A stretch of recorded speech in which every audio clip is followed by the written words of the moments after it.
everyone and welcome to our course on paid campaigns and maximizing ROI by Simplilearn. In today's digital world, running ads is easy, but running ads that actually bring results is where the real challenge begins. How do you make sure that your campaigns reach the right people? And how do you choose the right platform, the right message, and the right budget? Well, most importantly, how do you know that you turn ad spend into real returns? And that's exactly what we will be covering in this course. This course is designed to help you understand how paid campaigns work across major digital platforms like Google Ads and Meta Ads. You will also learn how to structure campaigns for different stages of the funnel, create ads that connect with your audience, and test what works and optimize your strategy for higher performance and higher ROI. And here is the important part. Paid marketing is not just about putting money behind an ad. It's about understanding customer psychology and understanding and choosing the right bidding strategy, building effective landing pages, tracking every important action, and using data to improve your decision. From persuasion principles and conversational fuels to attribution models, analytics, and campaign optimization, this course will help you understand what really drives results in paid marketing. And by the end of this course, you will have a strong understanding of how to plan, launch, track, and improve paid campaigns in a smarter and more strategic way. Here's what we will dive into. First, we will begin with the fundamentals of paid marketing, including customer psychology, persuasion principles, and how marketers influence decision-making through well-planned campaigns. Next, we will understand conversation funnels, exploring how customer intent changes across the upper, middle, and lower funnel stages, and how campaigns should be designed for each stage. Then we will move into platform strategies where we will look into paid campaigns, work with Meta and Google, including ad formats, app campaigns, dynamic ads, and bidding approaches. After that, we will focus on execution, learning how to create landing pages, run A/B tests, and design campaigns that are optimized for both user experience and conversations. Finally, we'll explore analytics and measurements, including attribution models, UTM parameters, pixels, and tracking methods to help you evaluate campaign performance. So if you want to build real digital marketing skills, I highly recommend checking out this AI-powered digital marketing certificate program by SPGN School of Global Management and Simplilearn. So this is a 5-month online program designed for the performance marketing world where performance marketing analysis and AI tools are becoming essential. So this helps you build a strong understanding of digital marketing while also showing you how to work with tools that companies are using right now. So you will learn with tools like ChatGPT, Canva, SEMrush, and much more platforms used in content creation, SEO, performance marketing, campaign analysis, and automation. Along with that, you will work on hands-on projects and learn real-world case studies that make the concepts practical and job relevant.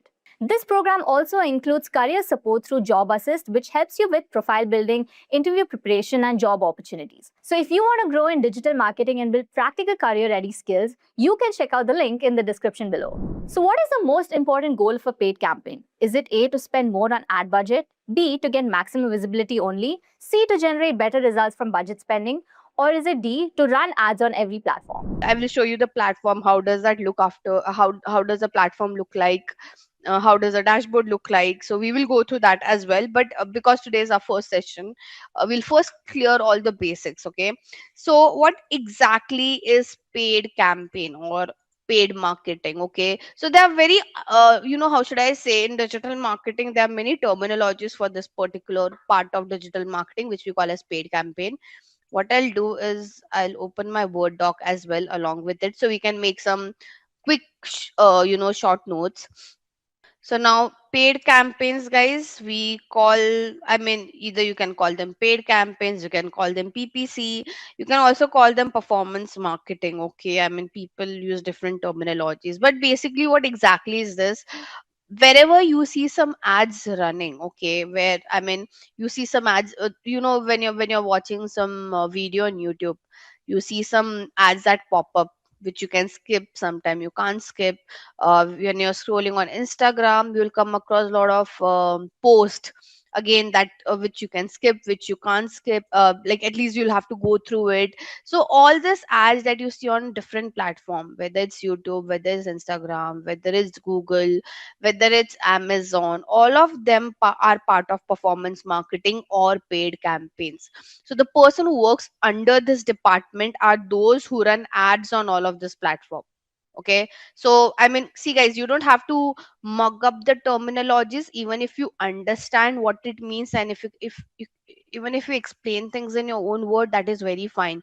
And at least in this industry, no one expect you to mug up things. Okay, you should just know the concept and explain it in your own words. That would work. Okay, so when I talk about paid campaign or performance marketing or PPC, it's nothing but all the ads that you see running. Okay, and you might see everywhere. Okay, with respect to the online media out there. Okay, now this is one of the most, how should I say, right now if I have to talk, this department is one of the most highest paying department and one of the most growing department. Why is that so? Because this is the only way for a business to quickly grow. Like if any business want to grow quickly, uh, one of the way they can do it is with the help of performance marketing.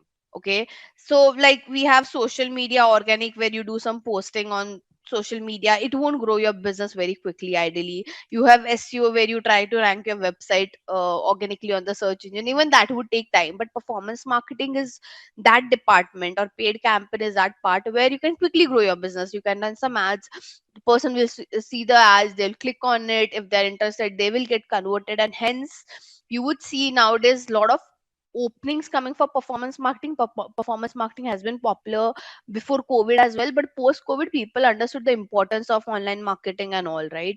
So I have, like, I kind of vouch for this particular department, because as I said, one of the way people will keep on doing performance marketing is that's one of the quickest way to grow your business. Okay, no nonsense, I'm not talking about awareness and all of that. Yes, it will help you with awareness and all as well, with this, but with overall, with respect to business, whether you want to do awareness, whether you want some leads, whether you want some sales, this is one of the quickest way to do it. Okay, so hence brands spend a lot of money on it. Or if you would go to any startup, okay, you would see brand, when they talk marketing, it's digital marketing. Like let's say it's 90 80 20, 80 digital, 20 offline. And even in that 80% of digital, your 70% is performance marketing, 10% they might be doing some social and SEO. Correct. So that's the importance of performance marketing. With respect to the department, how much does the department pay? As I said, this is one of the highest paying department. I've known for the last 7 years.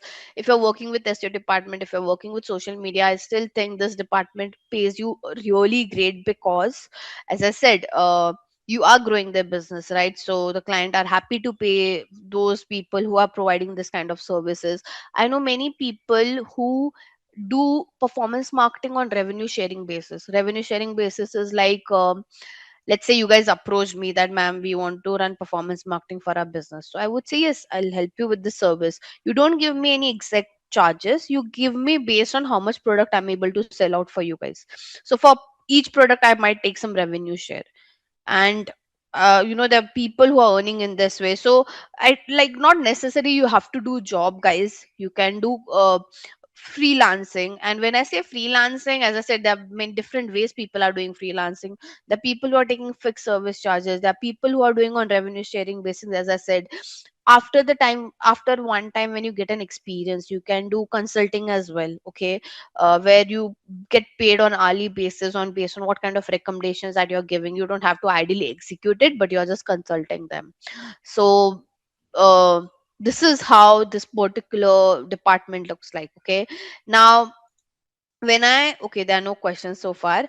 Now when I talk about what all platforms are part of performance marketing, it starts with, the first one is search engine. Okay, so you need to know Google Ads. Okay, the most popular is Google Ads under search engine. Apart from that, yes, you have Bing ads, you have Yahoo ads, etc., etc., etc. Then you have social media as well. So because social media is divided into two parts, this one is paid part of social media.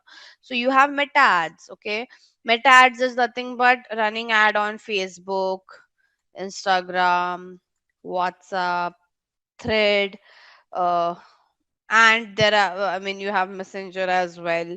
So that's part of your Meta ads. Okay, apart from that, you can do LinkedIn ads, you have Snapchat ads, you have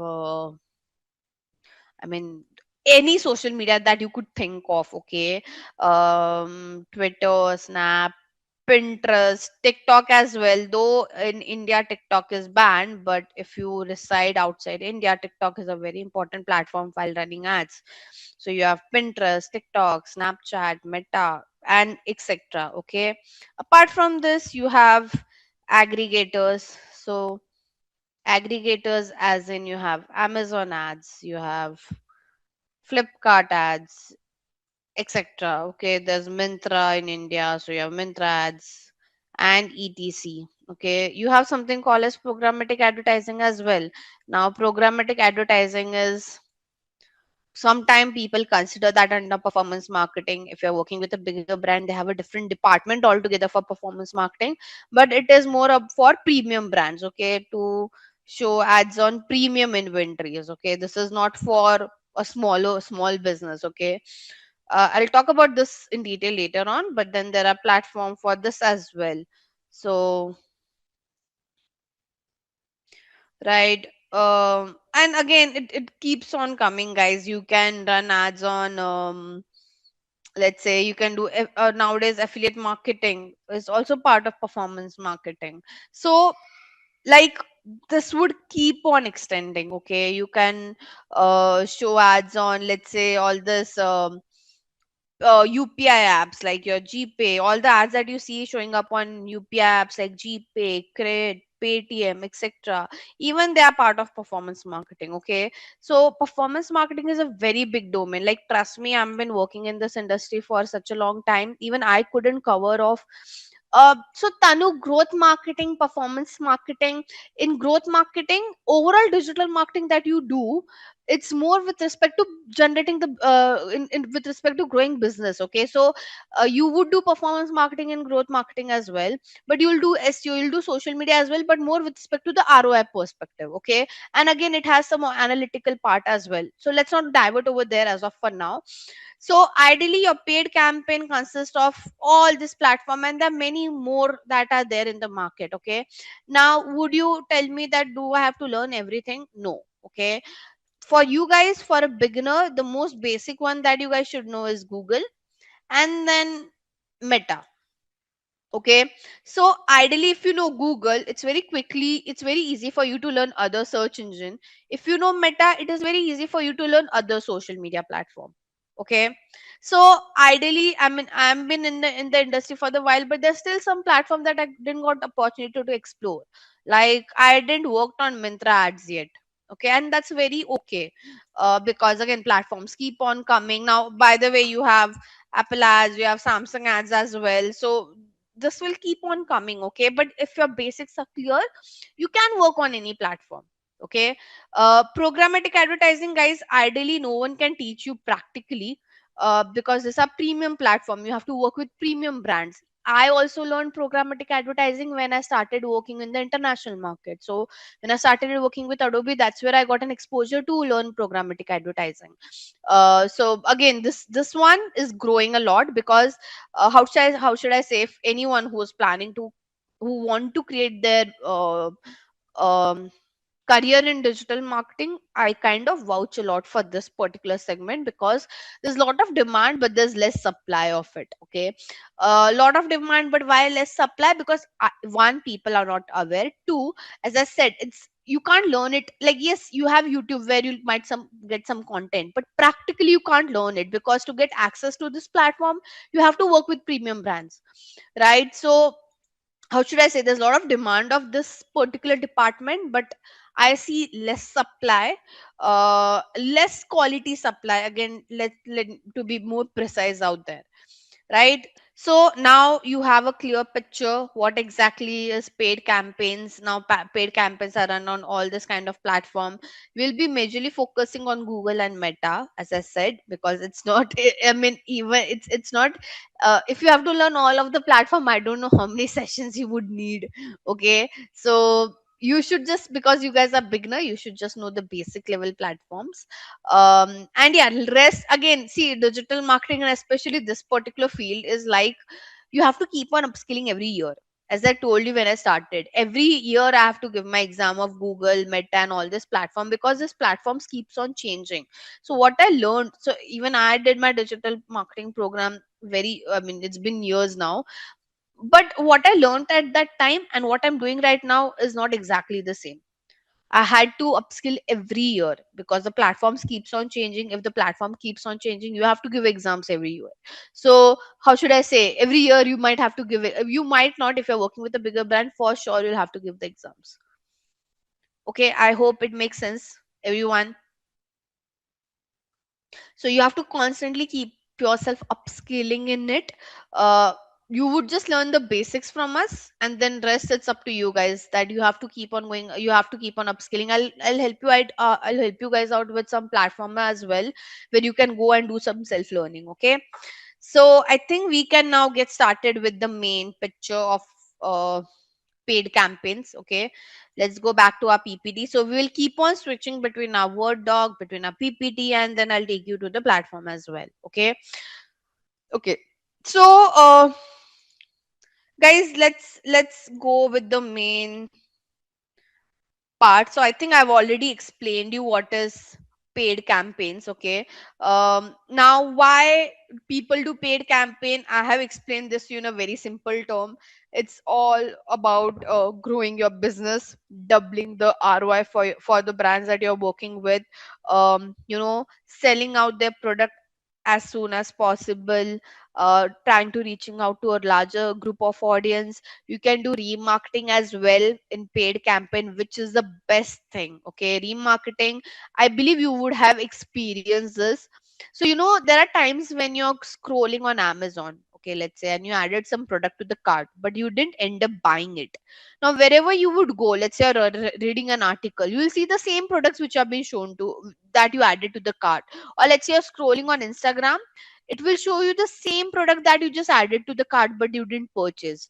Now in paid campaign, guys, before I get you through the platforms, let's understand this funnel. Okay, this funnel is called as conversion funnel. Now conversion funnel is basically, how do you convert the user, what are the stages, how do we convert the user. Okay, so let's say it's a skincare brand, and now she wants to do paid campaigns for it.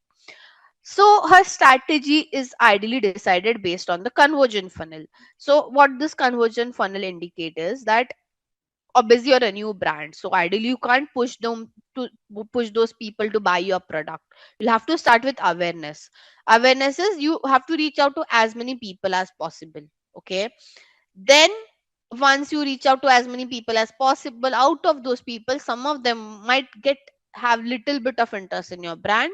Later on they will consider your brand, consider as in, like, let's say, have, like, out of five option, one of the option for them to buy the skincare product would be from your brand, and lastly they buy your product. Okay, so when we do whenever we run paid campaign, we follow this strategy.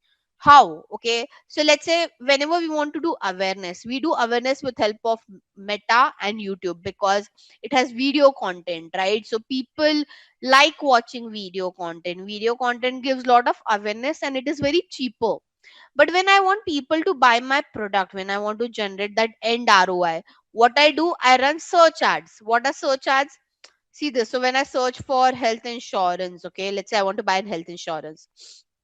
Can you see the sponsored results by ICICI Lombard? These are all ads. Okay, this websites are not ranking organically; they are running ads. So when I want people to purchase directly, I run such kind of search ads. So hence, understanding this conversion funnel is very important, because, as I said, there are so many platforms where you can run ad. You have to find out which platforms will set well at which stage of funnel. Because we have so many platforms, we bifurcate, we try to divide them, that okay, I'll use Meta for awareness, but I'll use Google for conversion, right? Even the communication changes, right? Probably at an awareness stage, the ad that I would run will educate you on skincare. Okay, but at the action stage, my advertising communication would be more with respect to discountings or offers. Correct? So based on the conversion funnel, your platform changes, your communication changes, the products that you push, that also gets changed. So this is more part of strategy, I would say. For a beginner, they don't have to look into the strategy part, because you guys are just joining this particular industry, but you should at least know what is the conversion funnel. In simple term, this is upper funnel, this both are middle funnel, and this is lower funnel. Okay, upper funnel, as I mentioned, you are doing more with respect to generating that awareness and interest. Middle funnel is all about consideration, and lastly lower funnel, which is action, is more about asking them to buy your product. Okay, now ideally, um there's one strategy, okay, that we follow. So uh, see, all of this we don't do theoretically. We use, as I said, because it's all about numbers, we use platform like Google Analytic and Adobe Analytic, where we track the user end to end. When I say when we track user end to end, you, let's say when you visit a home page of a brand, till your add to cart or till your payment gateway page, you do get tracked, and based on that we decide, okay, what kind of ads we need to show to you guys. So it's very personalized, guys. All the ads, most of the ads that you guys see are very personalized based on what actions you have taken. Okay, randomly no one would show ads to you guys. Okay, now let's start and understand the first platform, which is Google Ads. Okay, so I won't bore you guys further, but before I start with the platform, guys, we should understand some important metrics. Okay, important metrics is nothing but,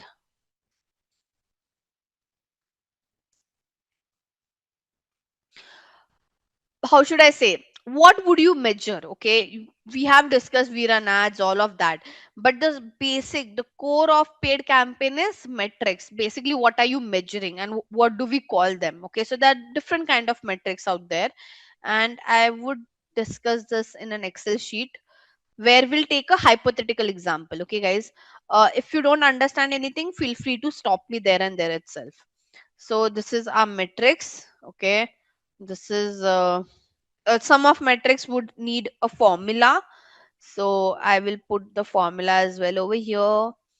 And yeah, we can get started, and here I'll write the conversion funnel, because as I said, the metrics also changes based on the conversion funnel. So let me just note down the metrics over here: impression, reach, frequency, clicks or link clicks, or landing page view, CPC, which we also call as cost per click or link click or landing page view. Then we have CTR, which we call as click through rate. Then we have engagement rate. We have cost per engagement. We have something called as amount spent.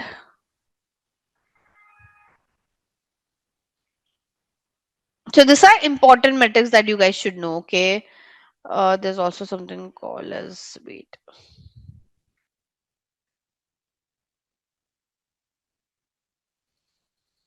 views, cost per view, view through rate,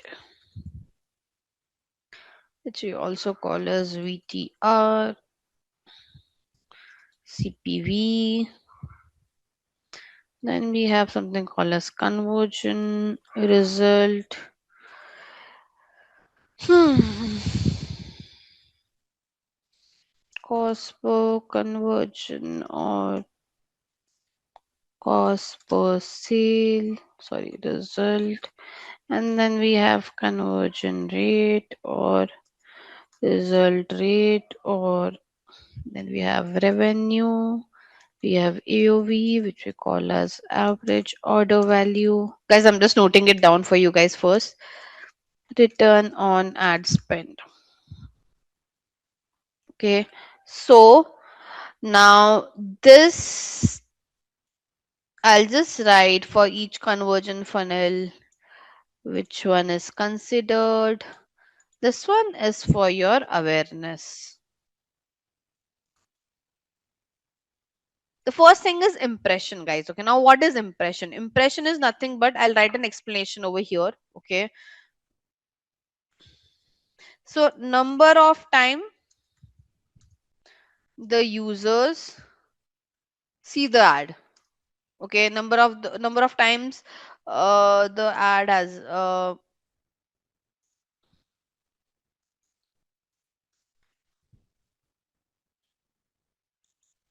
okay, so number of time the ad appears in front of the users. Okay, basically Right now, all these brands have got one impression because I'm seeing their ad: ICICI Lombard, HDFC Ergo, Care Insurance. Okay, if I scroll down, there are some more ads: Axis, ACO.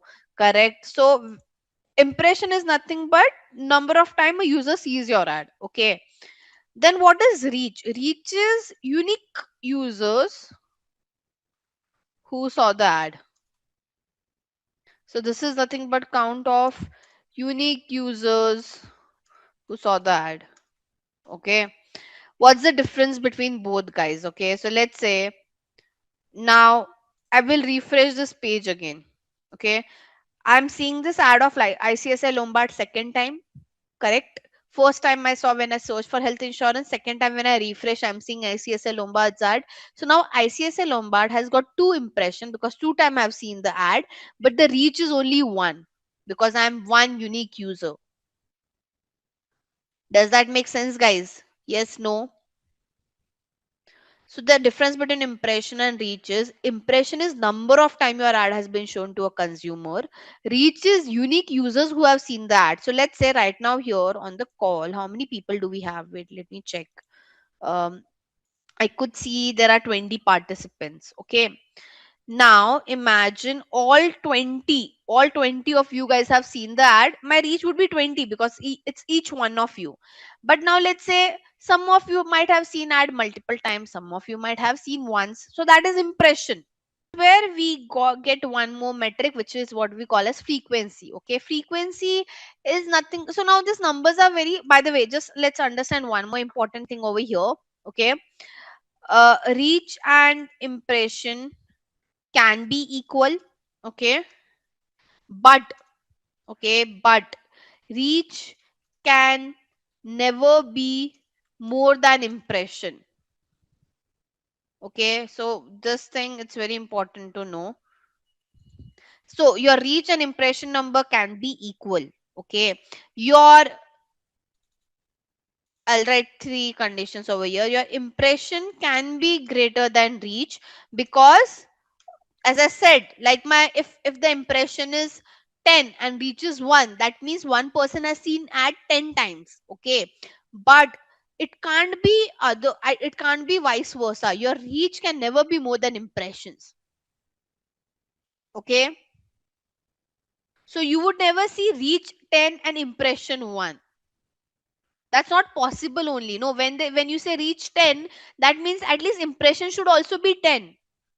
So anytime when you're running ads and you see such kind of data, that means there's some wrong tracking happening on your website. So usually we see such kind of misalignment when there's some problem with the tracking. Okay, but as I said, your reach and impression number can be equal.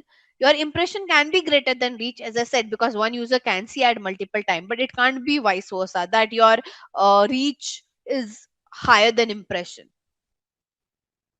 Okay, now this number, this frequency is nothing but, guys, so let's say I write some random number over here. Okay, can you tell me, like, are you able to understand anything over here? If I ask you guys to explain this to me, can you explain this? No, right? Like it's very difficult for you to do the maths. Can you do a maths over here and tell me, like, quickly, that one person has seen my ad how many times? No, right? Because it's a longer number. Obviously, when we are running ads, we see number much more longer numbers. So it's very difficult for us to do that calculation on the spot. That one user has seen my ad how many times. That's where we use this metric called as frequency. Okay. So with frequency, you can calculate each user has seen your ad how many times. Okay, I might increase this one more number because, so see this, as I keep adding number, I might add, let's say, 0. Can you see? So it's saying the frequency is 9.77. That means each user has seen my ad at least 10 times. Make sense, guys? So your impression divided by reach is nothing but your frequency. And for your information, guys, all the brands who are running ads on social media and any other platform, they set the frequency. They decide you should see ad how many times. Those, again, as I mentioned, randomly no brand would bombard ads to you guys because they are getting charged for it by the platform, right? So imagine all these brands who run paid campaign, they have to give money to the platform where they're showing the ads. They have to give money to people like me as well who run ads for them. So they're paying money twice. So now obviously they won't just blindly spend their money, right? So they set a frequency. They choose at the back end that a user should see my ad how many times. I hope I'm clear. A decent frequency is two to, like, 3 to 4 times a week. This is a decent frequency. Obviously you have to go aggressive. You have some sale coming up which will end in one day sale, end of season sale, whatever, Black Friday. That time will go more aggressive, and you might say, okay, in a day I want to show my ad 3 to 4 times. But for a normal day, showing ad 3 to 4 times a week is fine. So first I'll cover the awareness part. Now what is views? Okay, views is related to your YouTube. Okay, so this numbers, view, cost per view, view through rate, is for your YouTube. Okay, where you're watching that video. Okay, so basically number of time the user watched the video, it's called as views. Okay, cost per view is basically how much the brand has to pay for each view. Okay, so again I'll write some random numbers over here. Let's say we have got 1,000 views. Okay, so cost per view is a metric where you can understand how much you have paid for each view. Okay, not fun fact, but one fact for you guys.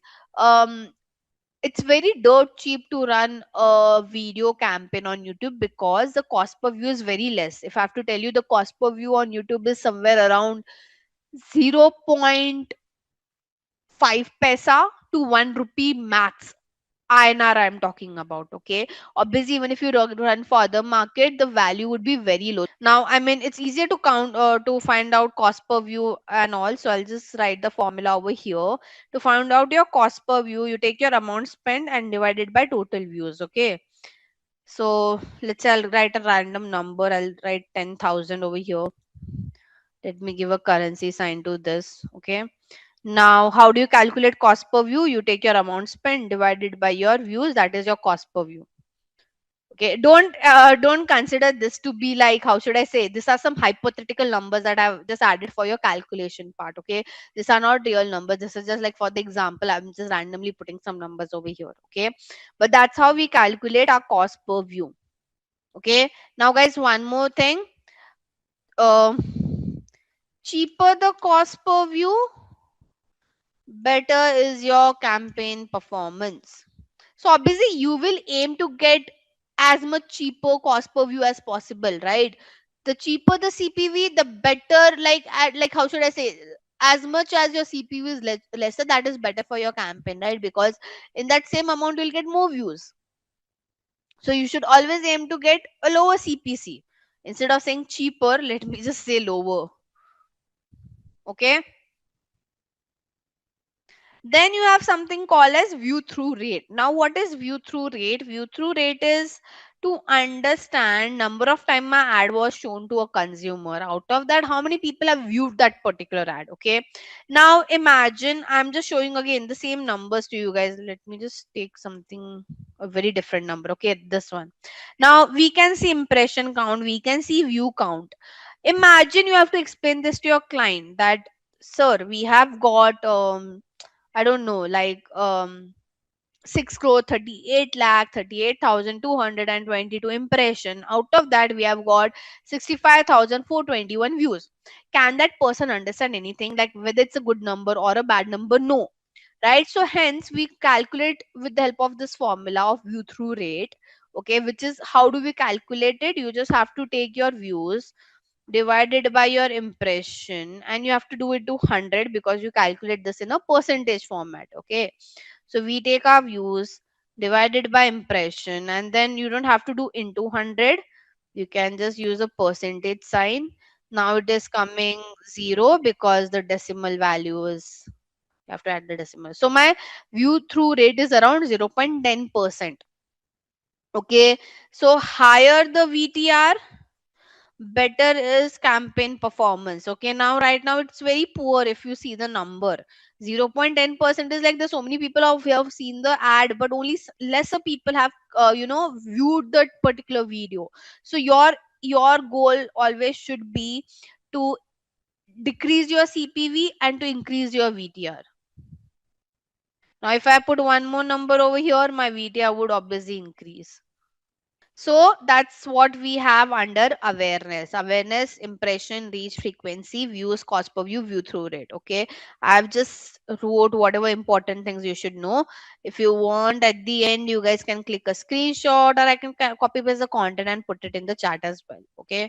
Don't worry. And you have the recording so you can go through it again. Now, let's go to consideration. Consideration is nothing but now the person knows your brand. Now they're at the stage of, let's say, I want to buy a face wash. Okay, so let's say, I was facing some issue with acne.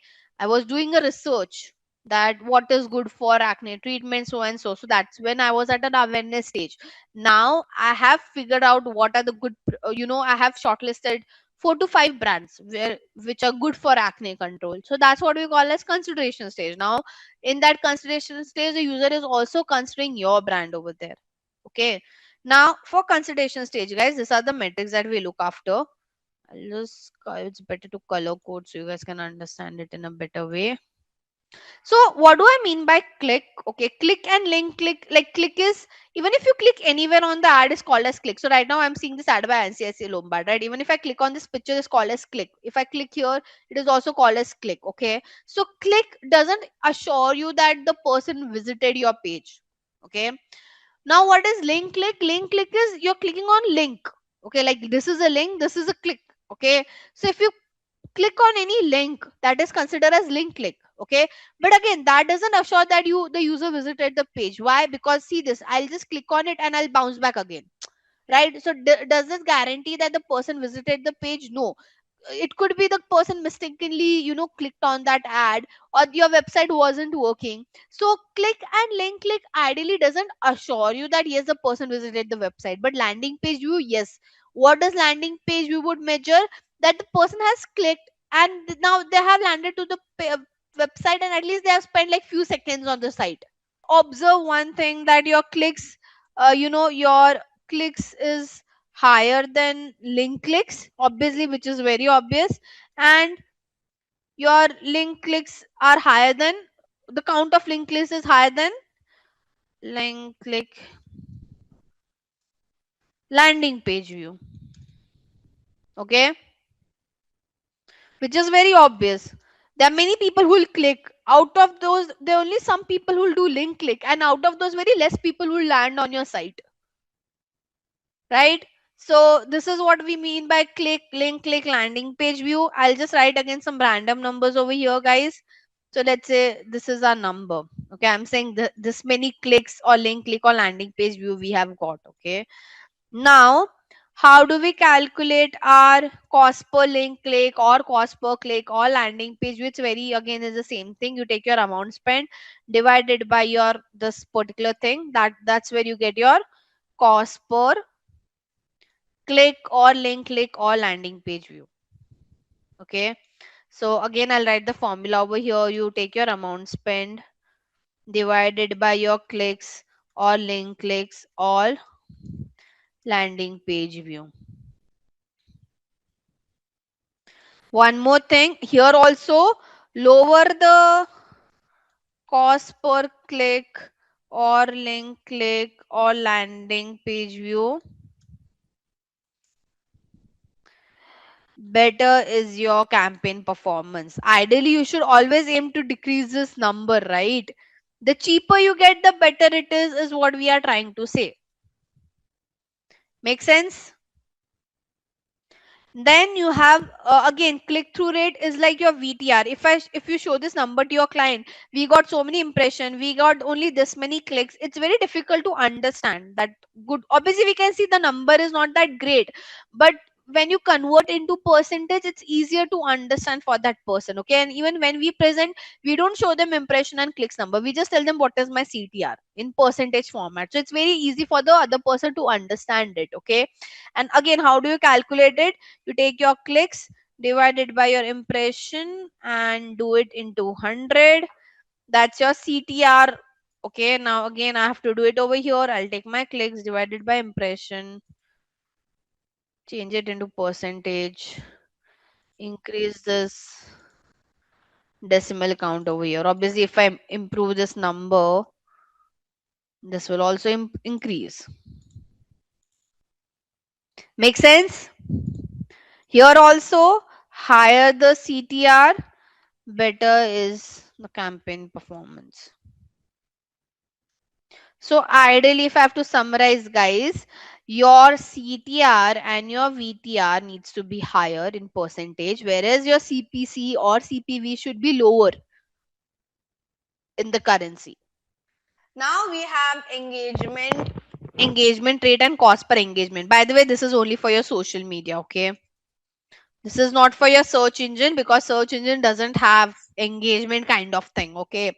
Now we all engagement is nothing but, guys, your sum of like, comment, share, etc, etc, etc on any of your social media post. Okay, so that's what we call as engagement. Number of like, comment, share, anything, any activity you do on that particular post is called as engagement. Okay, again, engagement rate is the same concept. Number of time your post was shown to the consumer, and out of that, how many people have actually engaged with it. Like when you're scrolling, you see so many posts, right? So now in ad as well, when you're scrolling, you'll see so many ad. That is your impression. But what would be an engagement? When you like that particular post, or when you comment on that particular ad wala post, right? That is what we call as engagement rate. And again, the same thing, cost per engagement is, let's say I have I've got this many engagement. I have to find out my cost per engagement. Again, the same thing. You take your amount spent divided by your engagement. So amount spent divided by your engagement. Same goes with your engagement rate. You have to find out of number of time my ad was shown to the consumer, how many people have actually engaged with it. So see, if you would understood this all are similar when we talk about the explanation. The only thing that is changing is the action that one user is taking. In click, you're clicking on that ad. On in views, you're watching that video. In engagement, you are doing some activity on that particular ad, like you're liking that ad, or or you're commenting below that ad. So, but if you see, the calculation with respect to CTR or VTR or engagement rate is same. The concept is same. The calculation with respect to CPC or CPV or cost per engagement is also same. It's just that the action that you're doing is different. Metrics for paid advertising. This doesn't include anything related to organic. For organic, the metrics that we check is completely different. You would be checking um, the online reputation management. There you check a lot with respect to how people are reverting. You understand the emotions, you do social listening and all of that. That is different. That is organic. This is only paid, where you're paying money to the platform to show your content. Now let's go towards the last part. Now this was all awareness consideration, but if I have to talk, most of the brand, at least for Indian market, the reason they do paid advertising is for this, to get that end result. Okay, to get that business like, I mean, there are many brands who are very frugal and they don't understand awareness and all. They don't care about how many people have seen my content, how many people have engaged. They would just ask you one thing: how did this impacted my business? How did my business grew by doing this? So most of the clients that you guys would meet would only focus on this particular part, because that's where you see business numbers. Okay, that's where you see how this is impacting your business. But very important thing, guys, you have to do awareness, you have to do consideration. Why?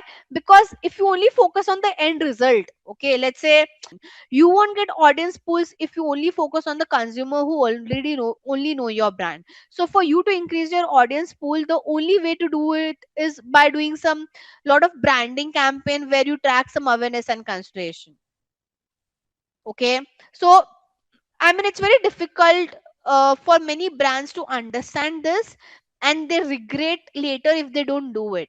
So there are many brands will tell you, guys, I don't care about what was my reach, what was my impression. You tell me how much business did you got on the table. Yes, you should discuss this, and it is an important part. But if you don't do this, how your audience pool would increase is a question, right?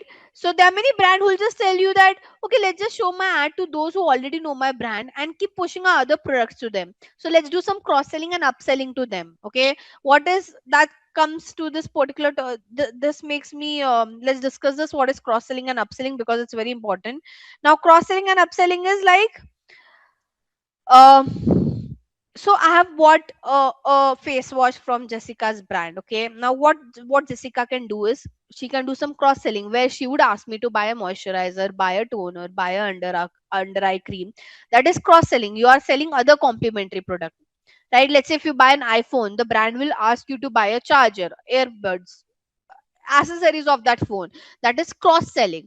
Upselling is you are selling a more premium version of the existing product. Let's say if you buy an iPhone 16, the brand would ask you or push you to buy iPhone 17 Pro Max or whatever it is. Okay, so there are many brands who will just tell you, let's just show ad to those who already know our business, because it's very easy for us to convert them and ask them to do, let's do some cross selling and upselling and grow our business, grow our revenue. Yes, that would work. But then how your business would in actual grow? No, it won't grow if you're not increasing your audience pool. And to increase your audience pool, you have to do awareness campaign, you have to do consideration campaign. Now, so for the brands who do lead generation and who want to do their app installation, they watch out for this metrics. Okay, uh, by the way, what all brands fall under lead generation? So all the brands who are selling a high um AOV product. AOV is average order value. Okay, if they are selling high AOV product or services, they usually do lead generation, because it's difficult for the consumer to, I mean, I'm not saying that consumers are not buying high AOV products online, they are. But when I say high AOV, I mean like real estate, or like automobile, or your insurance, or education. For all these brands, they do lead generation. When we say real estate brand is doing digital marketing, they do lead generation through it, right? Because would you go online and buy a flat, guys? No, right? Like, let's say a brand show you an ad that buy a flat online, and they ask you to do a 1 crore payment. Would you do that? No, right? If a brand, or if an automobile brand is running an ad and they'll tell you, okay, do the payment right now and buy a car, would you do that? No, right? Let's say for an MBA program, it will just tell you, okay, go to the site, buy a 2 years program. Would you do that? No. So all these brands, they do lead generation with the help of paid advertising. When I say lead generation, they'll take you to the website, they'll ask you to, if you're interested, you have to share your details with them, and obviously they'll have the sales rep who'll call you, who'll talk to you for a very long period, who'll take a lot of follow up, and then if you're interested, you'll get converted. So all these brands, like industry like real estate, BFSI, healthcare, automobile, B2B, they all do lead generation in digital marketing, or specifically in paid campaign. Make sense, guys? I hope you understood the concept. Why lead generation? Because none of you would go online and buy a flat. Like, you won't do that 1 crore transaction, right? Like, by just seeing some pictures and like, oh, I like a flat and I'll book it online and I'll do the payment. Would you do that? No, right? Example of this, see, this health insurance person, they are doing that only. When I clicked on the ad, is it asking me to buy the insurance now? No, it's asking me just for my details. So when I fill this detail, this people will call me and they'll guide me on what are different kind of insurance do they have, which will suits for my budget, etc, etc, etc. Same, like right now I reside in Pune. So let's say if I'm searching, I want to buy a 2 BHK flat in my city, I'll search for it. Can you see Godrej property? Godrej brand is running an ad, a search ad. If I click on it, it will ask me, can you see inquire now? And here I have to give my details. They will call me. The sales rep would call me. They'll do some offline schedule and then I'll convert. But so all these people who call you, all those brands who call you, guys, the leads that they get is from paid campaign. So that's what we have. I mean, so all the brands who are doing lead generation, they look after this three metrics, even app install. Now it's very obvious the brands who have an app, they can only do app install campaign. Okay, not every other brand can do an app install campaign. But what exact? So hence I've mentioned over here result slash lead slash sale. Right. So when I say conversion or result, it is very different from brand to brand. For many brands, a conversion or a result would be that yes, the person went on the site and they gave their details. For many brands, a conversion would be yes, they went on the site and they bought the product. For many brands, a conversion would be they installed the app. So the meaning of conversion or results keep on changing from brand to brand. There's no standard definition for it. Okay. So again, the same concept. Basically, conversion is nothing but out of the number of people who saw the ad, and then some of them who clicked on that ad, how many people actually got converted? Basically, how many people took that end action that you wanted them to take? Okay, so how many user took the end final action that you wanted to that you wanted them to take on your site? Okay. So let's say out of how many clicks did we got? 1,21,111 clicks. Let's say we got around 411 conversion. So again, the same concept, cost per conversion is where you take your spend divided by this. That is your cost per conversion. If I might just say only 40 people got converted, right? So your amount spent divided by total conversion is my cost per conversion. Again, you have to aim that lower the cost per conversion, better is for your campaign, so that in the same amount you'll get more conversion. Better is your campaign performance. Okay, then same conversion rate, it's for this is now to understand out of the number of people who clicked on my ad and landed to the my site, how many people, how many percentage of people ideally got converted. Okay, so again, how do you calculate this? You take your conversion divided by your clicks now, and then you have to do into 100. So I won't do into 100, I'll just do it in. So 0.03% only people got converted. So you take your conversion divided by your total clicks and then do into 100. Again, higher the conversion rate, better is your campaign performance. Okay, I hope I'm clear. So this is what brands who do lead generation and app install track. They always want that the conversion rate increases, because if conversion rate would increase, more people are getting converted, and that automatically drops your cost per conversion as well. Now for sales, okay, so for all, when I say this is for all your e-commerce brand. Okay, any brand who's selling online, when I say selling online, people can go and buy the product online. For them, they track this number. Okay, for them, yes, they also check how many people bought the product, but more than how many people bought the product, for them these numbers are very important. Okay, starting with revenue. So revenue is nothing but sum of price of all the product that got sold. Okay, basically, let's say you have imagine you have got 40 conversion. Okay, imagine, let's consider this for Jessica only. Okay, Jessica has got 40 people, she has got 40 purchase on her site. Okay, now imagine she's just selling face wash online. Okay, and each her price of her face wash is around 500. Okay, so her average order value is 500. Let's say that's the average price. So what would be her revenue? Revenue would be very simple. The price of that product into the number of purchase that she has got. So that is what we call as revenue. Okay, revenue is nothing but if you sum all the prices of the products that got sold, that is a revenue. Correct? I hope I'm clear, guys. So revenue, the brand would want to see how much revenue they're able to generate. They'll also check their average order value because they want to know consumers are buying what kind of products. Okay, with average order value you understand the trend. Are people buying my cheaper product or they are buying more expensive product from my site? Okay, so how should I say, ideally if your AOV is high, your revenue is also high. Imagine the face wash that Jessica is selling is for around 3000.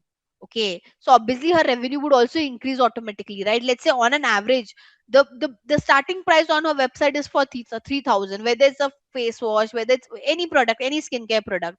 So don't won't that automatically impact her revenue as well? Let's say instead of 500 I make it 3000. See, the revenue automatically got jumped. Correct.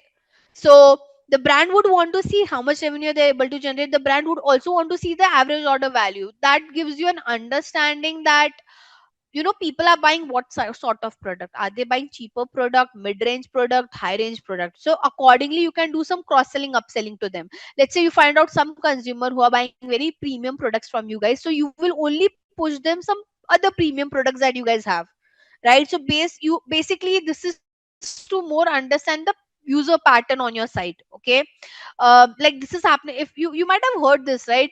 At least the people who are residing in India, they are like all the quick commerce that have emerged in India, like Zepto, Blinkit and all.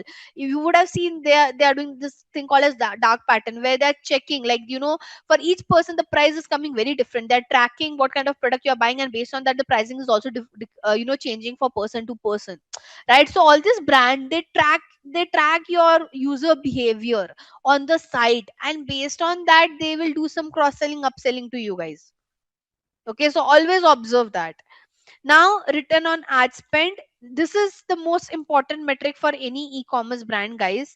um, because this will tell you how much profitability did the brand generated by running that, how profitable it was for them to run an ad. Okay, and to calculate this, what they do is they take the revenue, okay, and they divide it by this spend. This is what we call as return on ad spend. Okay, so basically, let me just write it down over here. Revenue divided by total spend is your OS. So you might have heard this term, right? I need 1x return, I need 2x return, I need 10x return, right? It's the same thing. So basically, what this is trying to tell you, like, after you have just spent 10,000, but you have got a business of 1,20,000, which is nothing but 12x of return. And the brand for them, like all the e-commerce brand, they won't tell you that, oh, go blindly spend my money. No, they'll give you a target, they'll give you a return of ad spend target, that at least whatever ads you're running, we need a basic return of ad spend of 5x or 10x or whatever they want. Make sense? And trust me, after that they also calculate one more thing called as POS, profit of ad spend. Now in profit of ad spend, what they do, they also, so when they talk about the spend, they don't just take the advertising spend, they also take how much they have spent on creating that product, how much they are paying for the office space, how much they are paying to the employee. Basically they want to find out the end profitability. So here, like along with the revenue, apart from total spend, they'll also add the employee cost, office space cost, price of creating the product, everything gets added. Okay, now ideally if your OS is 12, your profit of ad spend would be half of it, so it might be 6 5, whatever it is. It will be lesser only, right? Because you're adding so much costing, other costing as well. Yep. Starting with, I'll start with the good website. Obviously, it's Maisha by Isha. I'll tell you what makes Maisha by Isha stand apart. Okay, for some of them, it might look very overwhelming. Yes, it is because you have so many products. Okay, but guys, it's e-commerce. Okay, e-commerce. I mean, you go to Myntra, you go to Amazon. That is also in a similar way, because they are selling so many products. It will look overcrowded only. Okay, I mean, for a brand who's selling so many different products, it does look overcrowded. I mean, Amazon also would look in a similar way. Myntra would also look in a similar way. Flipkart would also look in a similar way. So I won't say that's a negative point. That's like, how should I say, that's how like a default e-commerce looks like. So we can't say that, oh, please make it less. No, right? But even if you see this, though it is so the first thing, they have followed what the brand shows. It's very Pinteresty website, if you would have seen. Like if you see their banner, the color tone, the designs and all of that they have created, they always think more of like on a Pinteresty vibe. Their brand is all Pinteresty vibe, if you would see. Okay, so that's what they have tried to maintain. Even if you see the backdrops that they have used for their clicking their product pictures, that is also very like, how should I say, it's more of like an aesthetic website that they're trying to create. Okay, which is not bad at all. Correct. I like, as I said, someone have already mentioned the categories are well shown over here, which is also good. It's easy for someone to understand what all do they have.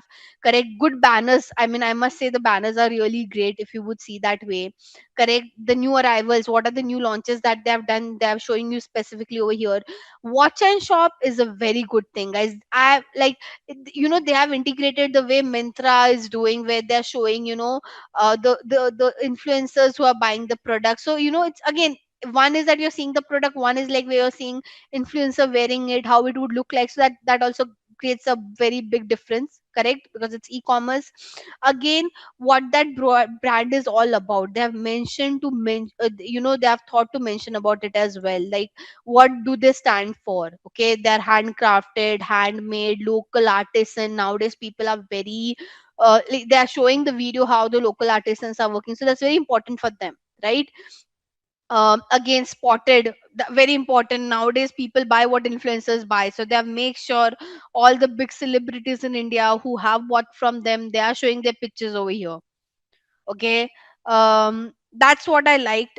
Then obviously what the customers are trying to say. Last but not the least, whatever the other USPs are, top notch support, secure payment, they have a chatbot, which ideally all the e-commerce should have. So a good landing page, I would say. Now, as I told you, checked one product specific page as well. Okay, so now if I go to a category page, this is a category page. Now, even in the category page, you would see they are showing review, pricing. It's a decent category page, right? Now, if I go to a product specific page, one very good thing, this thing, no one who have mentioned about this. I'm not sure how many of you went, but they have added video on how this product would look on anyone who is using it. Apart from that, if you see their description, okay, the care, because it's a handmade brand, local artists and all of that, they are telling you how can you take care of the brand bag as well, because they're expensive if you see as per the Indian market. Okay, now again, like all the discount, international shipping, 10 other things, testimonial, that is there. But what I like is they're very how should I say, transparent. That's the word, right? They're very transparent with respect to the product and all. Correct. So that makes, I mean, ideally the website is very aesthetic, and obviously social icon is very but obvious that every brand would have. Okay. Now the second ranking is Inji. Inji is simple, which is good. Having a simple website is not a problem. But as I think Jessica started with saying, it's too simple, which is where she's correct. I mean, it's a clothing brand, guys. How, I mean, okay, tell me, what does this banner indicate? Can you understand what this banner is trying to show? Yes, it is trying to show some prints to me, but I can't understand this banner other way, right? Like, for a global, if they're promoting this in the international market as well, how one would understand what the brand is all about? Secondly, I mean, I can't imagine now. Yes, they have used some mannequin, but still, I mean, you're a clothing brand person. I would want to see how this color would look on different, this particular top, or this color would look on different tone, different shape. Correct. So that's the bare minimum that they should have done. But as I mean, the overall insight for Inji is that it's too simple. Even if they keep model, I think it's a good website because it's very clean, it is very clear. So that's a good thing. And now Pair Patola. So one, like, third is Pair Patola, starting with, when you open the website, the brand logo, the brand color, nothing matches. It's very cluttered, it's very haywire. Even if you see this banner, guys, the banner is cropped out. If you would have observed, their main banner, their main picture is looking cropped out for me. Does that show a good image in front of the consumer? No. Like, how this can be cropped out? How? Why the CTA is in this some different angle?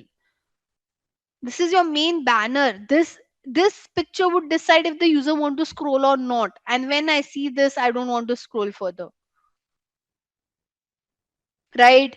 Where is the brand color getting followed? I mean, if you see the brand logo, it's some purple, something is going on there. Here the color is different.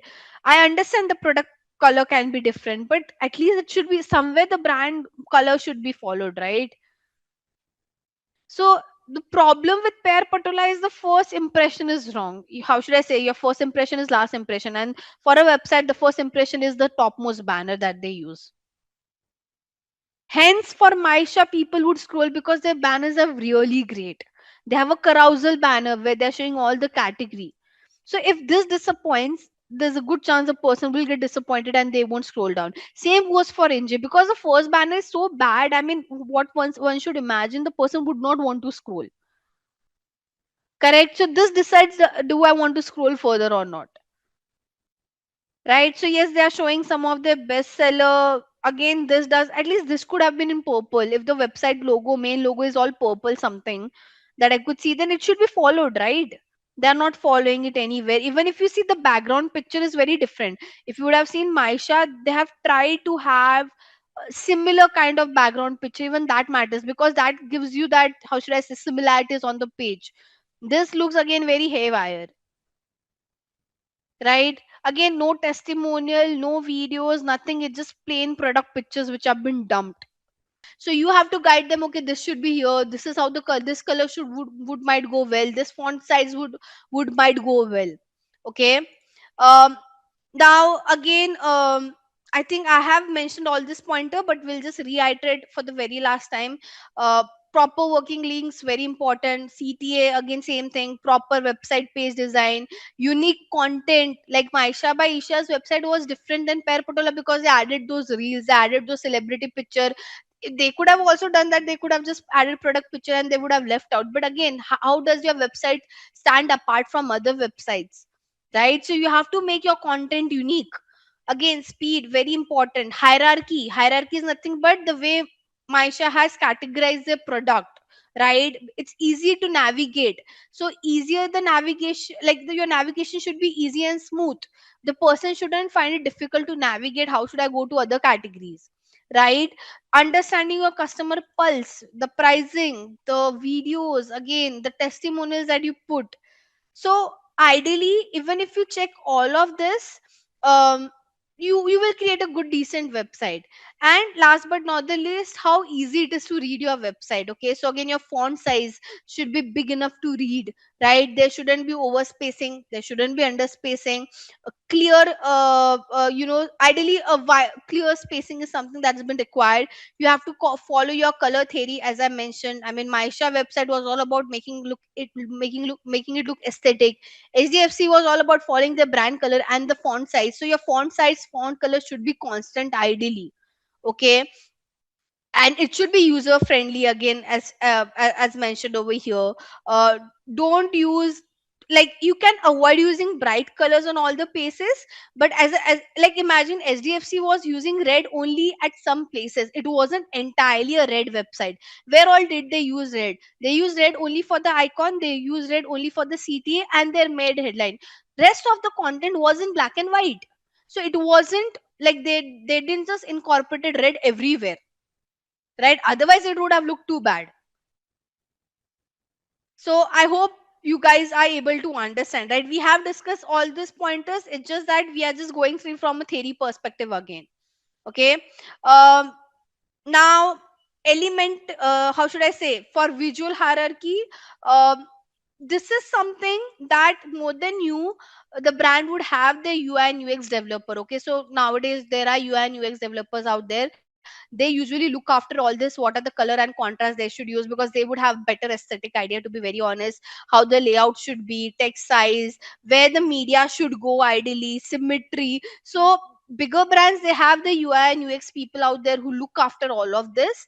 But again, if you're working with some smaller brand, you should have a basic idea. Like, again, this is more of with respect to your instinct, and also you should have some practical idea that, for example, you can't use, as I said, like HDFC, imagine they would have put everything in red, it would have looked very bad. Hence they put a combination of red, black and white, right? Again, layout, it can't be in left side or right side. It's somewhere that things should which should be in middle. So you have to understand the layout and the placement where you should put your picture, right? So all of these are basics of website that ideally your developer should know. I'm not saying your developer shouldn't know this, but as I said, you might work with some small brand and they wouldn't know about it. B2B, yeah, let's do one thing. So, digital marketing agency is all about B2B. So, let me search for digital marketing services. Okay. Now, we can just open, I don't know which is a good website. We can open this one, the first ad that I could see. So, it's B2B, right? Someone is looking out for the services.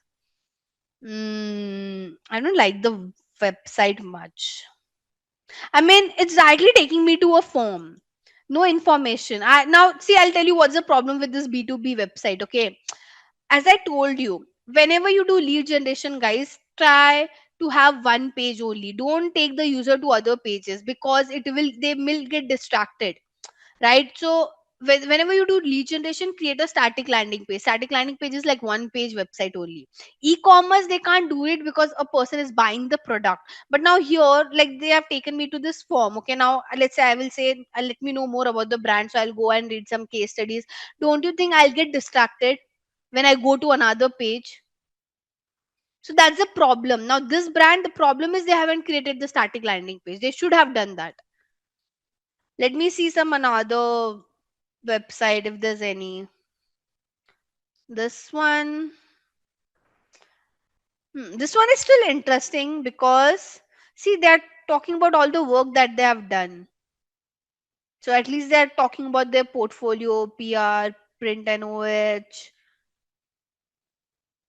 Hmm. But again, it should have been static, I would say.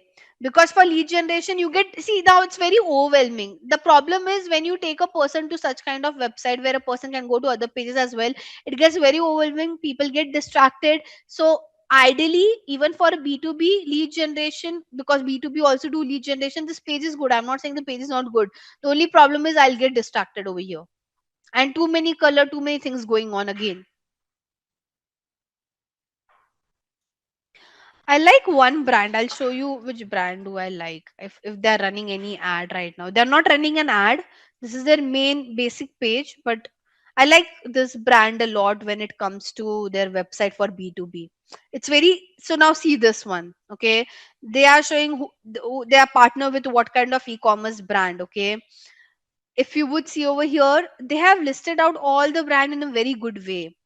Okay, again, how, what kind of impacts they have created. This is a very clean B2B website is what I would say. Again, they are not running an ad, otherwise we would have seen a static landing page as well. But again, for B2B, it again, it shouldn't be very much overwhelming when you're doing lead generation. It has to be very clear, picture perfect, and again, not a lot of too much color going on. For that one, it was too much color, too many different colors going on. This one is still simple. So they are making sure they're following navy blue, light blue, that's it, and black as their content, text color. So this one is a good B2B landing page, is what I would say. And at the end of the day, they've kept a form. It's just that imagine this to be a static landing page. Imagine they don't have this navigation only. Then this is a good static landing page, I would say. Okay, so today let's just focus on these three topics, and then the remaining part would be covered in our last session. Okay, so yeah, today let's just focus on this three. So starting with dynamic ads. Now, when I talk about dynamic ads, guys, what exactly is a dynamic ad? Okay, so this ads, the name dynamic means that this ads keep on changing based on um, the nature of the user. Okay, so basically, um let's say, again, you can call dynamic ads as remarketing ad as well. So based on, how should I say, um the kind of product you check, the kind of category you check for any particular brand, what the kind of details that you check for any brand, okay, based on that, that brand will personalize ad for each of their consumer, and that's why this ad is called as a dynamic ad. Okay, and by the way, I mean, this ad is very popular because, as I said, it has product personalization, which is very important. We add with dynamic ad, we do remarketing.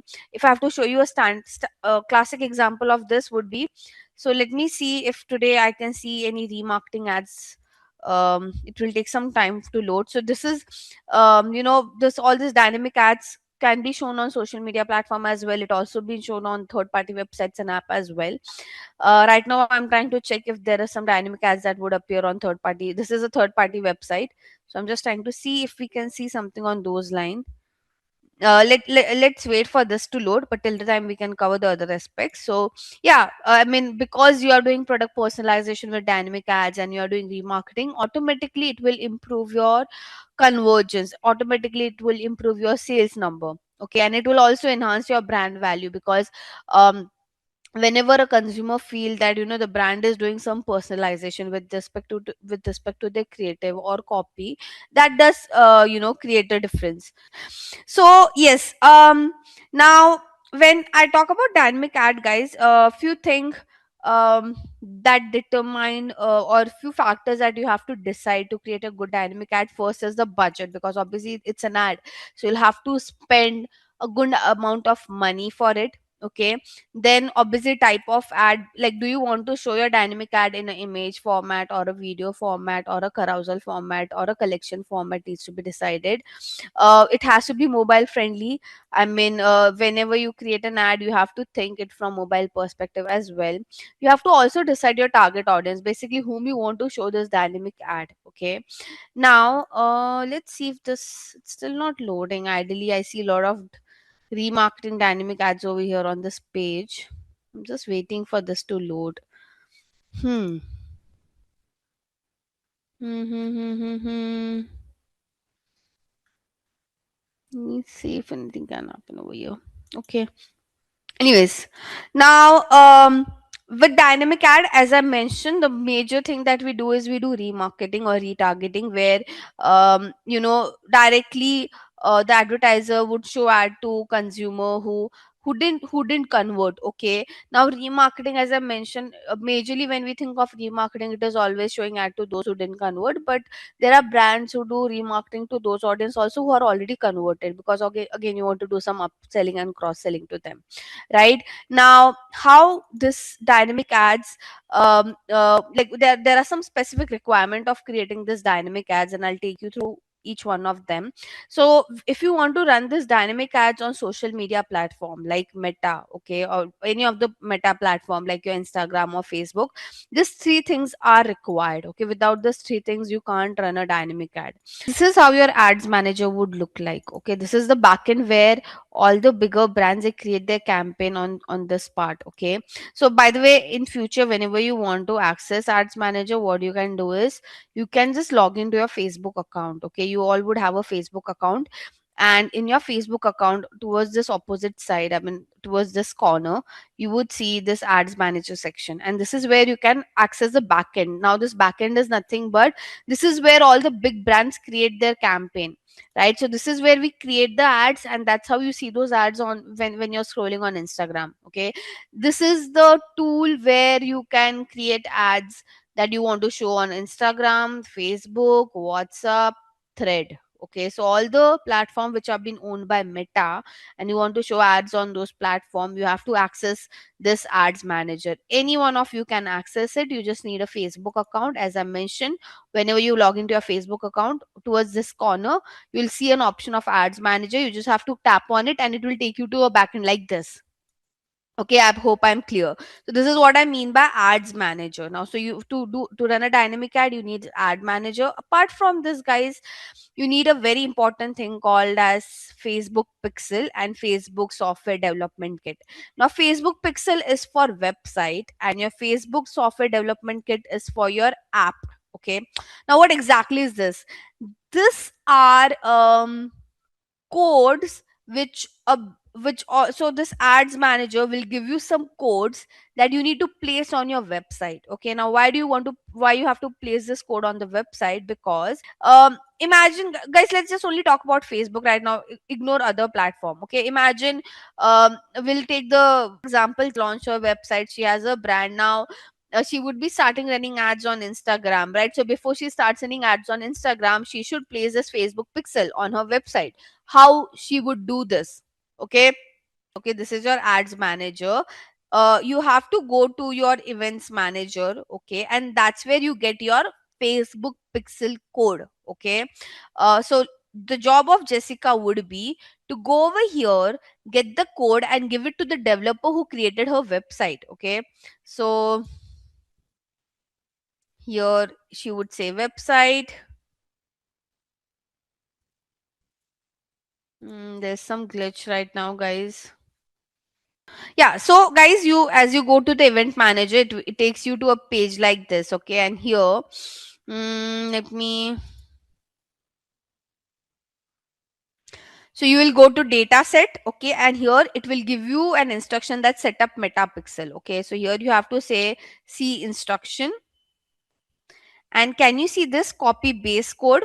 Okay, so you have to copy this. You have to copy this code. So Jessica will have to copy this code and put it into a notepad because she has to send it across to the developer, okay, and she has to paste it over here. This is what the metapixel code looks like, okay. So this is your first code. Now while Jessica would give this code to the developer, Jessica also have to give them the instruction of where this code needs to be placed. Otherwise, how would the developer would understand?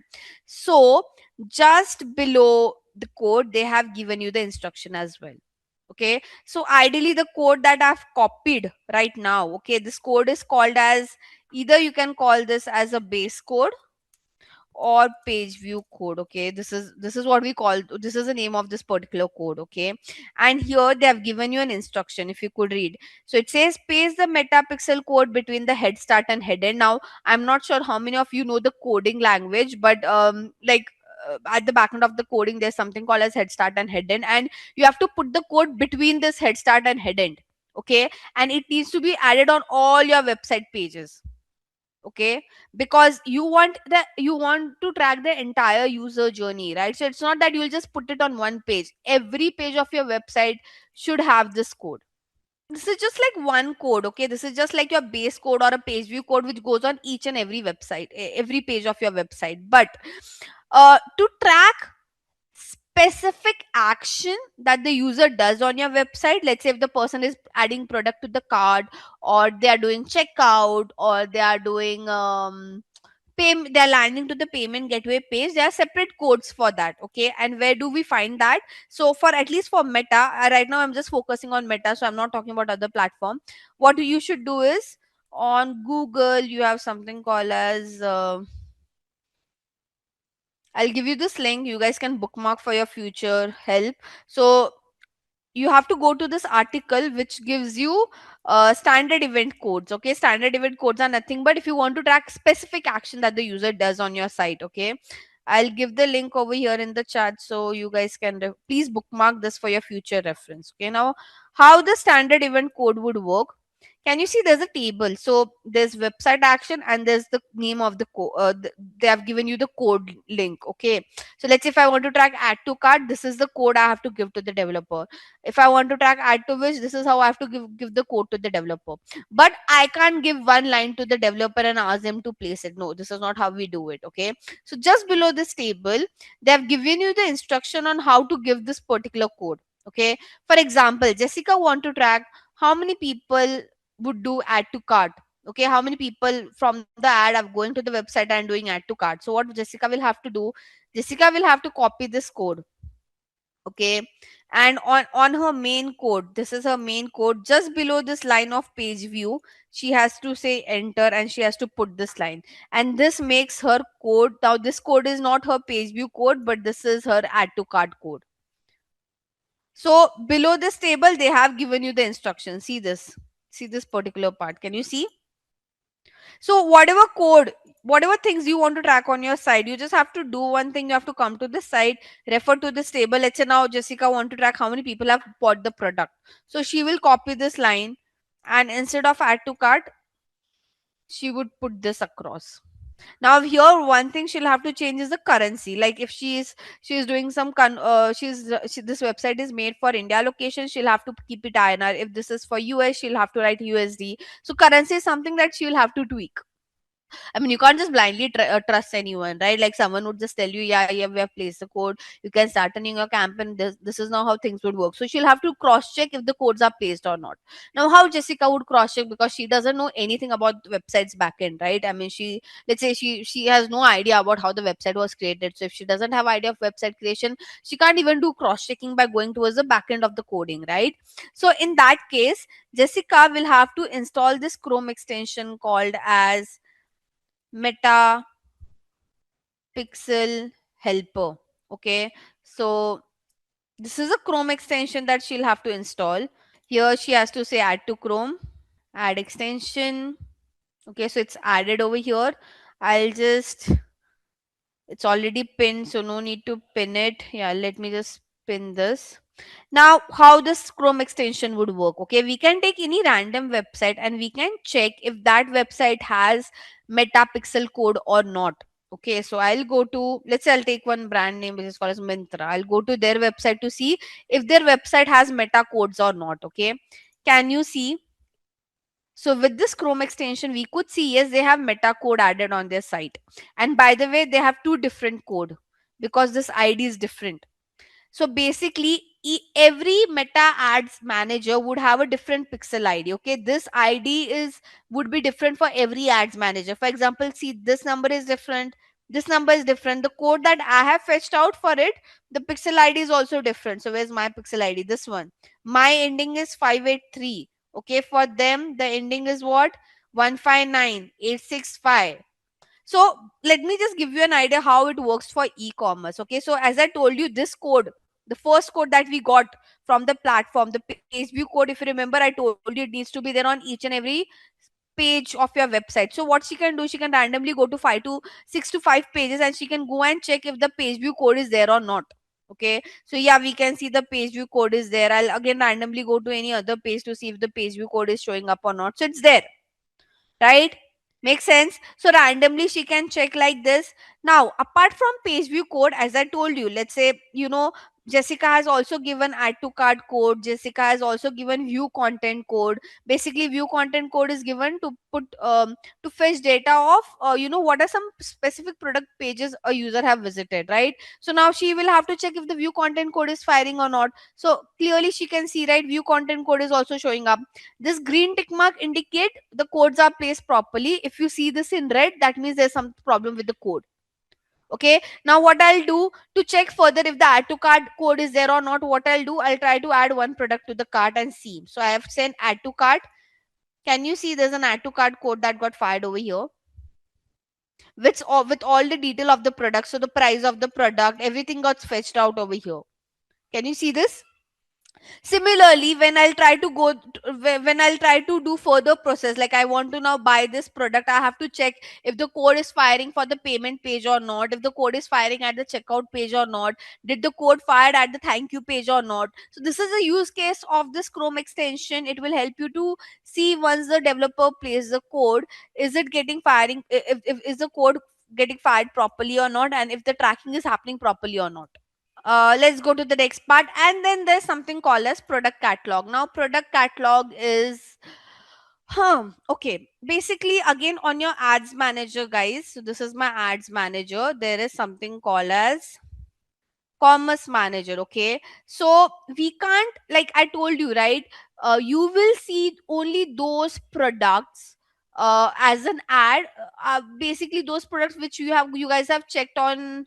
Let me see if it's still appearing or not. I mean, I'm not sure what's wrong with this website today. Usually it does show the content. I mean, it's still not loaded yet today, sadly. Anyways, coming back to my point, I'll keep this page the way it is for some time again. uh so try to understand, guys, that whatever products that you guys see when you're scrolling on Instagram, most of those products, as an ad that have been shown to you guys, are the products that you just checked recently. Okay, now those details are not fetched from your website, but those details are fetched from your commerce manager. Okay, Google have something called as merchant center. On Meta we have something called as commerce manager, and there, that's where what brand do. I'll just show you what usually brand tend to do with it. So this is the sorry, commerce manager, and they create a catalog. Okay, so I've created some lot of dummy catalogs over here. I can create one for you guys as well if you would want. Mm, so I'll create a new catalog to show you this. Okay, so here you can just say add an account, right? So you can say create a catalog, and you can mention what you are promoting. So if you're promoting some online product, you can choose that. If you're promoting some local product, you can choose that. Even for travel, property and auto, we can create a catalog. You have to give name of the catalog, like what would you call this catalog. So whatever your business name is, you can write that. Right now I'm just writing XYZ. Okay, this one is a bit technical, guys. Even if you know, I am just showing you this to understand the context. Not no one would expect you to create a catalog because it's too technical for a beginner to get into it. And then here, ideally, what we do, we manually, either we can manually, so whatever products that we are selling on our website, all the product detail needs to be there on the catalog as well. Okay, so from this catalog, those customized dynamic ads have been shown to a consumer. It is not fetched from the website. Now either you can manually add the product detail if you have very less product, or you can connect your website to your meta ads manager account. Okay, whatever you guys are comfortable with. Okay, and we can see again, you need, as I said, you won't be able to do it. You will have to take the help of your developer to work on this, right? So here, if you would see, if I go to product, I can manually add my product detail. Okay, so there's an option to manually add it or connect to my website. So let's say I will say I want to manually add it. See this. Okay, I have to give all this detail about my product. So I have to upload my product picture, I have to give the title of my product, its description, its URL, the pricing of the product, if there's any sale price, what category does it fit into, is it a new product, old product, is it available, what is the status, the name of the brand. Each and every detail of that product needs to be added over here. Let's go to the next part, right? So I think I've already discussed what is a product catalog, and I have already talked about all the details that the product catalog will have. You have to give all end to end detail about your product in your product catalog. Okay, now I think we have discussed Facebook Pixel and Facebook SDK as well. It's just that I've shown all of this practically instead of going through PPT.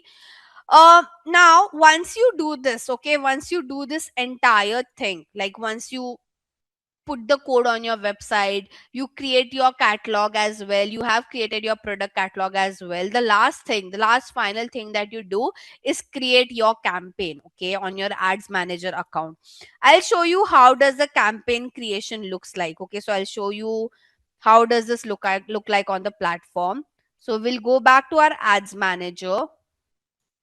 I'll close all of this link because it's not required. Okay, so what we'll do, I'll create a dummy campaign, guys. Once you do all the process, so ideally, whenever, let's say, the whole point is, guys, imagine Jessica want to run a campaign on Instagram. She'll have to first place the code on the website, she'll have to make her catalog ready, and after that only she can sit and work on creating her campaign. Okay, so first would be setting up the pixel, then creating the catalog, and then coming and creating the ad campaign. Okay, now to create the campaign, this is a dashboard that we use. Here she has to tap on create. Okay, I'll just show you the important pointers of campaign creation, guys. We won't go much in depth because it will be otherwise again too overwhelming for all of you. So here, Jessica will have to choose what's her objective behind running this ad. Okay, what she wants by after with respect to running this ad. Does she want some awareness, or she wants some traffic, or she wants some engagement, or she want to generate lead, or she want to do some app promotion, or she want to sell her product. Okay, basically the platform is asking you what is your goal behind running this campaign. Okay, and you have to select the right goal. Let's say in case of Jessica, her goal is to run a camp. The reason she's running this campaign is because she wants people to go to her website and buy her product. Okay, so she would say sales over here, and she can say continue. Okay, now here she'll have to write her campaign name. Okay, so when I talk about writing a campaign name, guys, it won't impact your performance, but imagine your meta ads manager account will have lot of campaigns running. Okay, so it gets very confusing if you don't follow proper nomenclature. Okay, ideally, let's say you have thousands of campaign running on your dashboard, how would you differentiate what campaign did you set up for what purpose, right? With the help of the name. So hence you can create your own naming convention, which is not a problem, but just give a very descriptive name. So in future, if you want to see the performance, you can, with the name only, you can identify what was the reason behind setting up the campaign. Okay, now let's understand this. Let's take an example that this brand that Jessica has is a premium sneaker brand. Okay, let's say hypothetically. And the name of that brand would be whatever XYZ. So you can mention the brand name, right? You can mention the objective behind this running this campaign. So it was sales campaign. Following that, you can mention in which month you are setting up the campaign. So we are setting up this in the month of Feb 2026. So you can just write a name like this. Okay, now, as I mentioned, I won't take you through all the settings. I'll just take you to the important settings that you guys should know. Okay. Then the budget part. Now, this is where Jessica will have to let the platform know how much she's willing to spend. Okay, for this particular advertisement. She can, like, if she wants, she can put a daily budget, she can put a lifetime budget as well. Lifetime budget is like if she's running this particular advertisement for a longer duration, so in total how much she would want to spend. Daily budget is like on daily basis how much she would want to spend. So let's say she just want to spend 100 bucks, she can put that as well. Okay. Okay, then we have something called as bidding strategy. For bidding strategy, I would discuss later. We anyways have a, after this we will be discussing bidding strategy, so right now I won't talk about it. Okay, now this one is very important, special ad category. So guys, if your brand falls into any of this category, you have to let the platform know about it. So if Jessica is promoting any finance related product or service, or she's promoting anything related to employment, or anything related to housing, or anything related to election, she has to disclose this to Meta. Okay, can anybody guess why? Like, why just for this four category Meta is asking you to disclose this to them? Because here you can't see any other category, right? There are only four category that's mentioned, which is part of special ad category. So anyone who would want to guess that, like, why these four categories are called as special ad category, right? So just for this four category, Meta will put some restrictions on the targeting, that okay, you can't target this age group, you can't target this audience, because again they are the one who might get influenced by your ad. Okay, and they are not the right audience. So if you are promoting any of this category, please mention it. Okay, can you see requirement differs by country, because country to country with respect to politics and all, there are a lot of restrictions. So it's better to disclose it over here itself. Okay, then once you put all the details at the campaign level, you have to move to the ad set level. Now here in the ad set level, guys, we will choose whom we want to show our ad and where we want to show our ad. Okay, so starting with your destination. Okay, here you have to choose that once the user sees your ad and when they click on it, where you want to take them to. Okay, so ideally, I mean, you can now, as I told you, it's not necessary you have to take the user to the website. You can take them to app as well, you can take them to your messenger as well, you can give them a call number as well. Okay, obviously, but the most popular one is website. Okay, so conversion location is once they click on your ad, where would you take them to.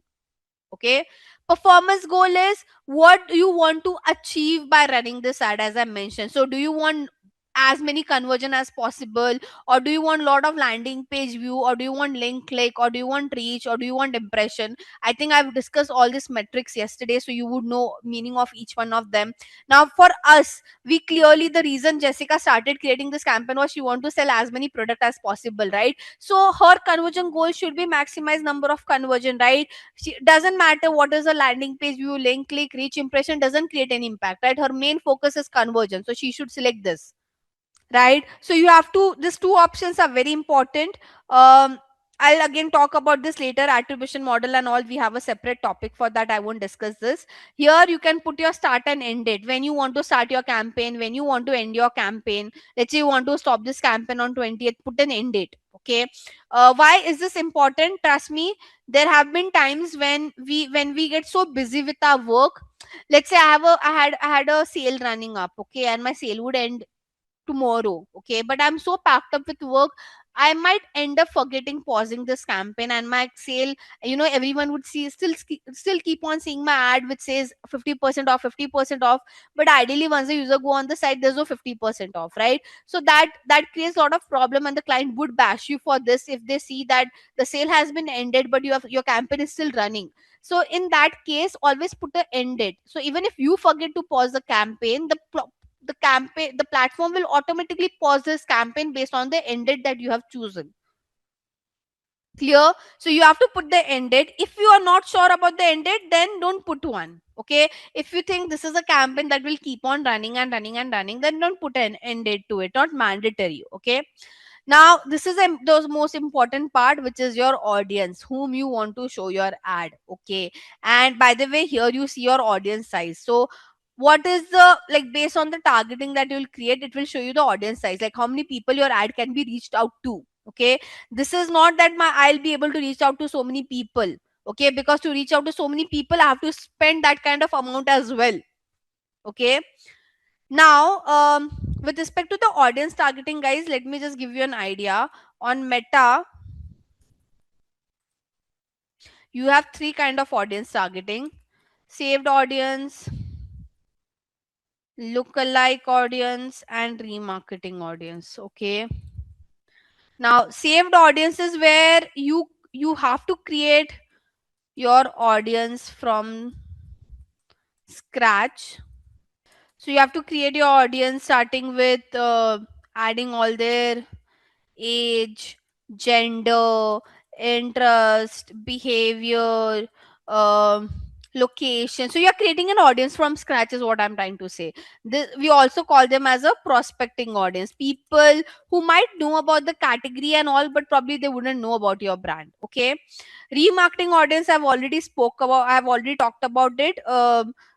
Show ads to those audience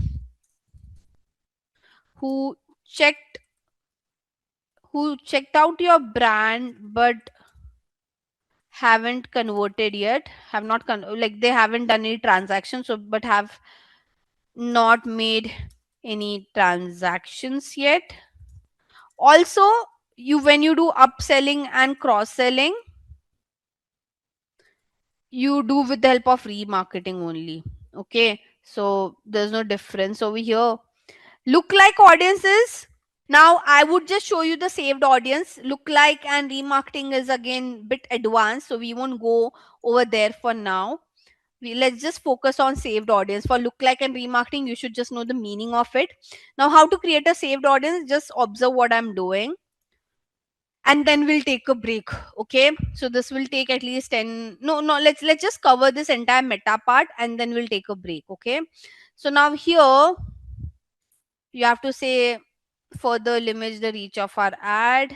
So we have to create it from scratch. Now can you see, it starts with location. Now please observe this very carefully. Okay, Jessica want to show this ad in Mumbai, like, so if with location, guys, you can target countries.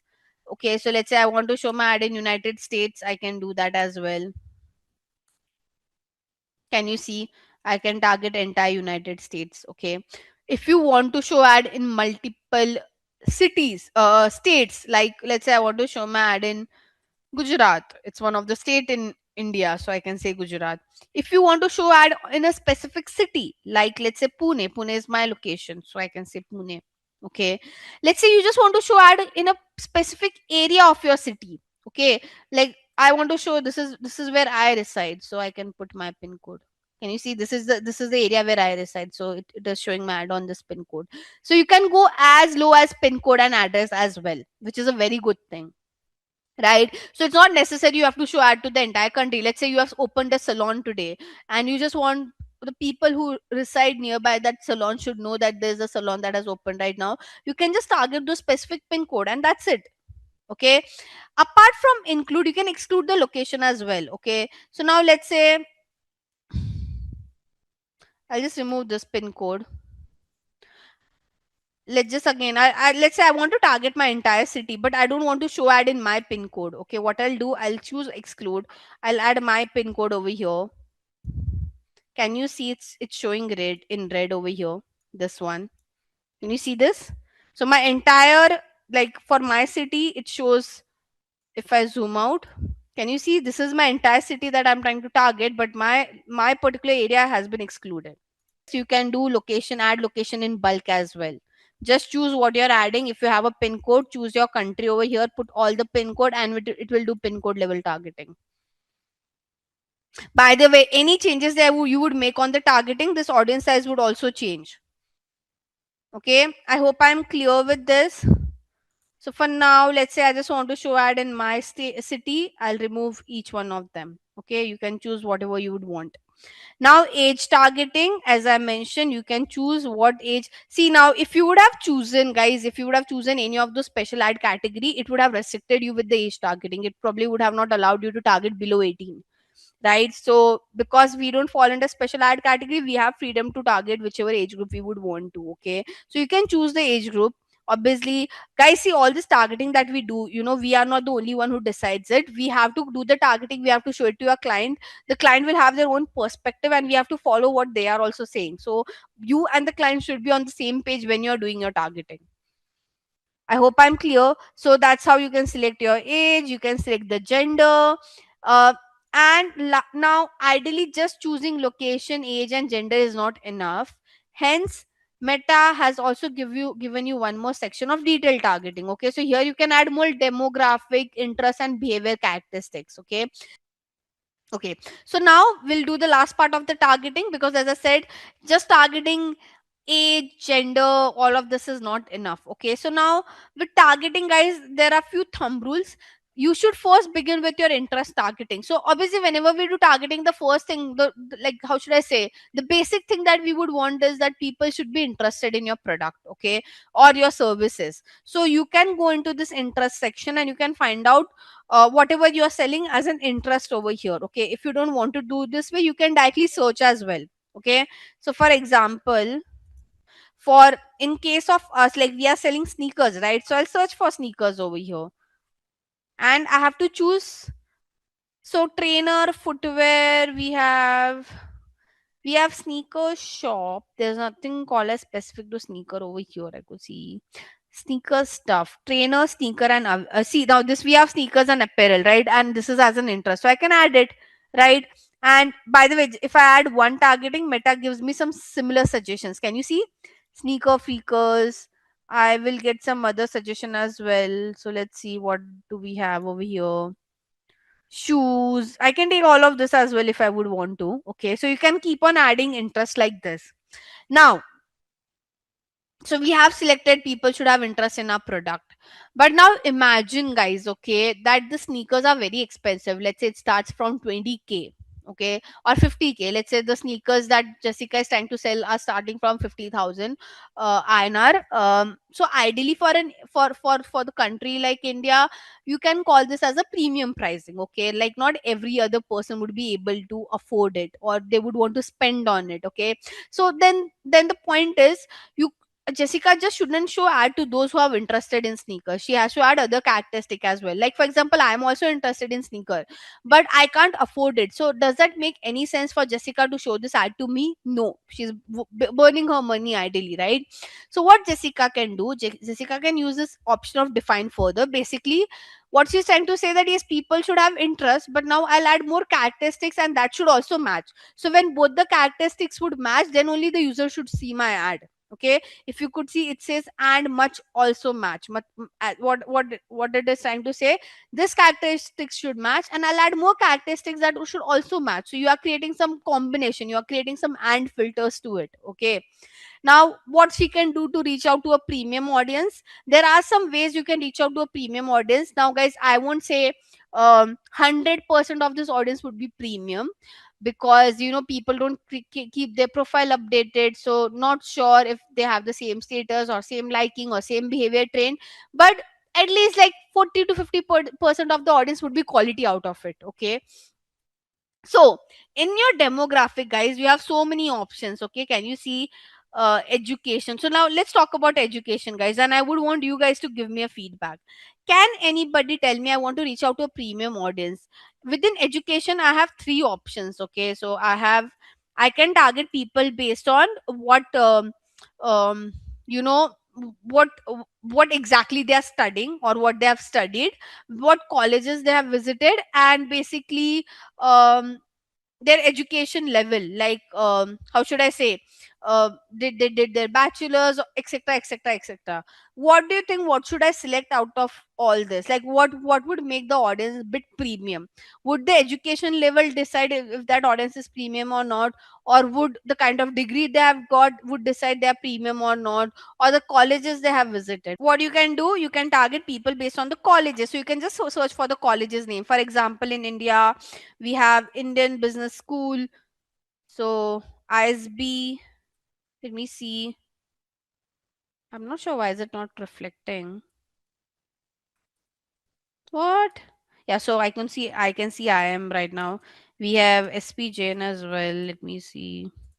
I don't know. There's some glitch today. But yeah, let me just select one for now. And by the way, if I choose one, it will give me some similar suggestions over here. Can you see Indian School of Business? And it is all showing under schools and university. By the way, here also it should show school and university. Imagine Nursi Munji says interest. That mean I'm interested to study in this college, not that I'm studying in this college. So you have to make sure it doesn't come under interest. It should always come under schools and university. Now, what's the next thing that we have? Again, we'll go under the demographic to see what do we have. So finance, guys, we can't target at least for India because this is based on US zip code, so not relevant for me. But yeah, if I'm doing some targeting for US location, I can do this. I can target people who have a household income who comes under top 5% and all. Life event also doesn't make a difference. I mean, someone has an anniversary or birthday coming. Does that them make them a premium audience? I would say no. Parents, you can target parents based on the child's age group, but again, does that make them a premium audience? The answer is no. Does your relationship status makes you a premium audience? I don't think so, right? Then you have work. So now you guys tell me, in work what should I choose? So there are three options in work. You can target people based on which company they are working with, you can target people based on which industry they are working with, and you can target based on their job title. What do you think, out of this three, which one will get you a quality premium audience, guys? Employer is basically where do they work, industry is basically in which industry they are working, and job title is like what is their designation. Can target, as I mentioned, employers instead of job title. So here you can search with, let's say I want to target, I mean, I'm not sure why KPMG is not JP Morgan. People are working at JP Morgan. Now again, I'll get similar suggestions over here. So can you see, I can see KPMG, I can see huh, Accenture. I won't select Accenture ideally, but yeah, you can take other big firms, like you can take Oracle, you can take Ernst and Young, you can take IBM, you can take, I don't know, HCL Tech, you can take Morgan Stanley, you can take Cisco. Make sense, guys? Okay. Now that's all you have under demographic. Apart from demographic, you have behavior as well. Now in also here there are some targetings which can make you reach out to a better audience. So let's say in class consumer classification, guys, we have, by the way, mobile device user, we, you know, it used to work before the iOS 14 update, but after iOS 14 update it is very difficult to precisely show ad to those audience who are using iOS device and not Android. So before COVID, it was a great targeting. Now it isn't. Okay, but you still have other options like consumer classification. Like in India, I can show ad to people who prefer high value good, who have high taste. I mean, who have expensive taste. Now again, it they have been categorized based on how they have reacted to different content on the platform or the kind of pages they follow and all. You can also target people based on purchase behavior. As I said, engage shopper. Now these are the people who frequently tap on shop now buttons and all. Okay. You can also target people who travel international frequently. Right. Instead of just targeting people who travel frequently, you can just be more specific by targeting people who travel international frequently. So yeah, I mean, that's how you can create your saved audience. Like you can create you can create a different permutation combination for it. And by the way, whatever you select doesn't mean it will work well. You have to do lot of A B testing, guys. Like, there are so many options, there are so many targeting, so we keep on doing A B testing. No one can sit in front of you and tell you that this will work for sure. No. For brand to brand, for category to category, the targeting varies, the communication varies, so you have to do your own A B testing to find out what works for your brand and what doesn't works for your brand. Okay, so that's all we have under targeting. Last thing, you can choose language as well over here. So again, it's up to you guys. If you're showing ad in Japan, the language should be Japanese and all of that. Okay, last but not the least is your placement. Now this is where you choose where you want to show your ad. So right now we just selected whom we want to show our ad. Now we would be selecting where we want to show our ad.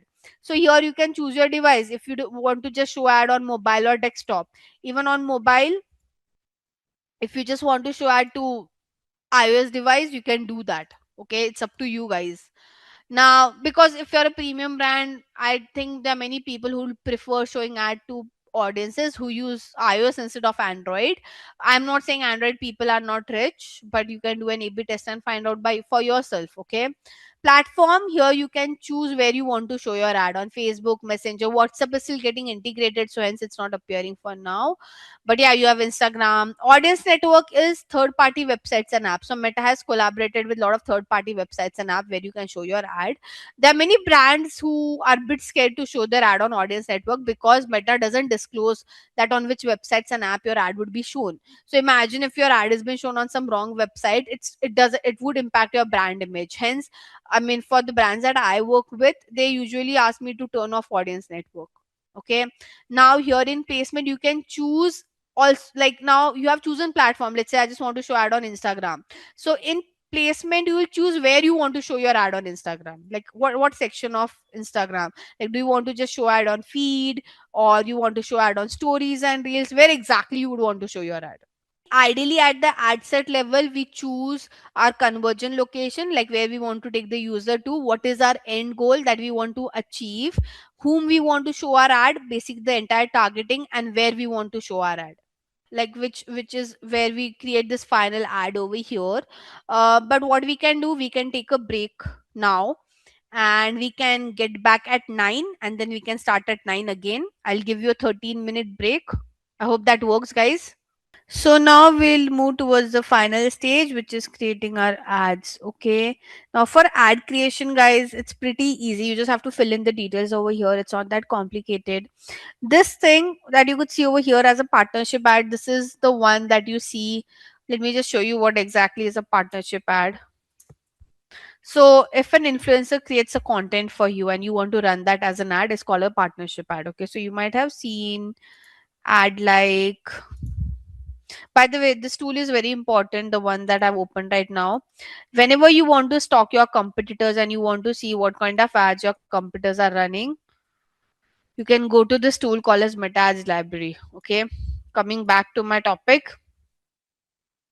So here you can stalk what your competitors, what kind of ads your competitors are running. And I want to show you how does the partnership ad look like. So allow me a second. I'll have to scroll a lot to find one. Not sure why this is not reflecting it. Okay, let me try another brand.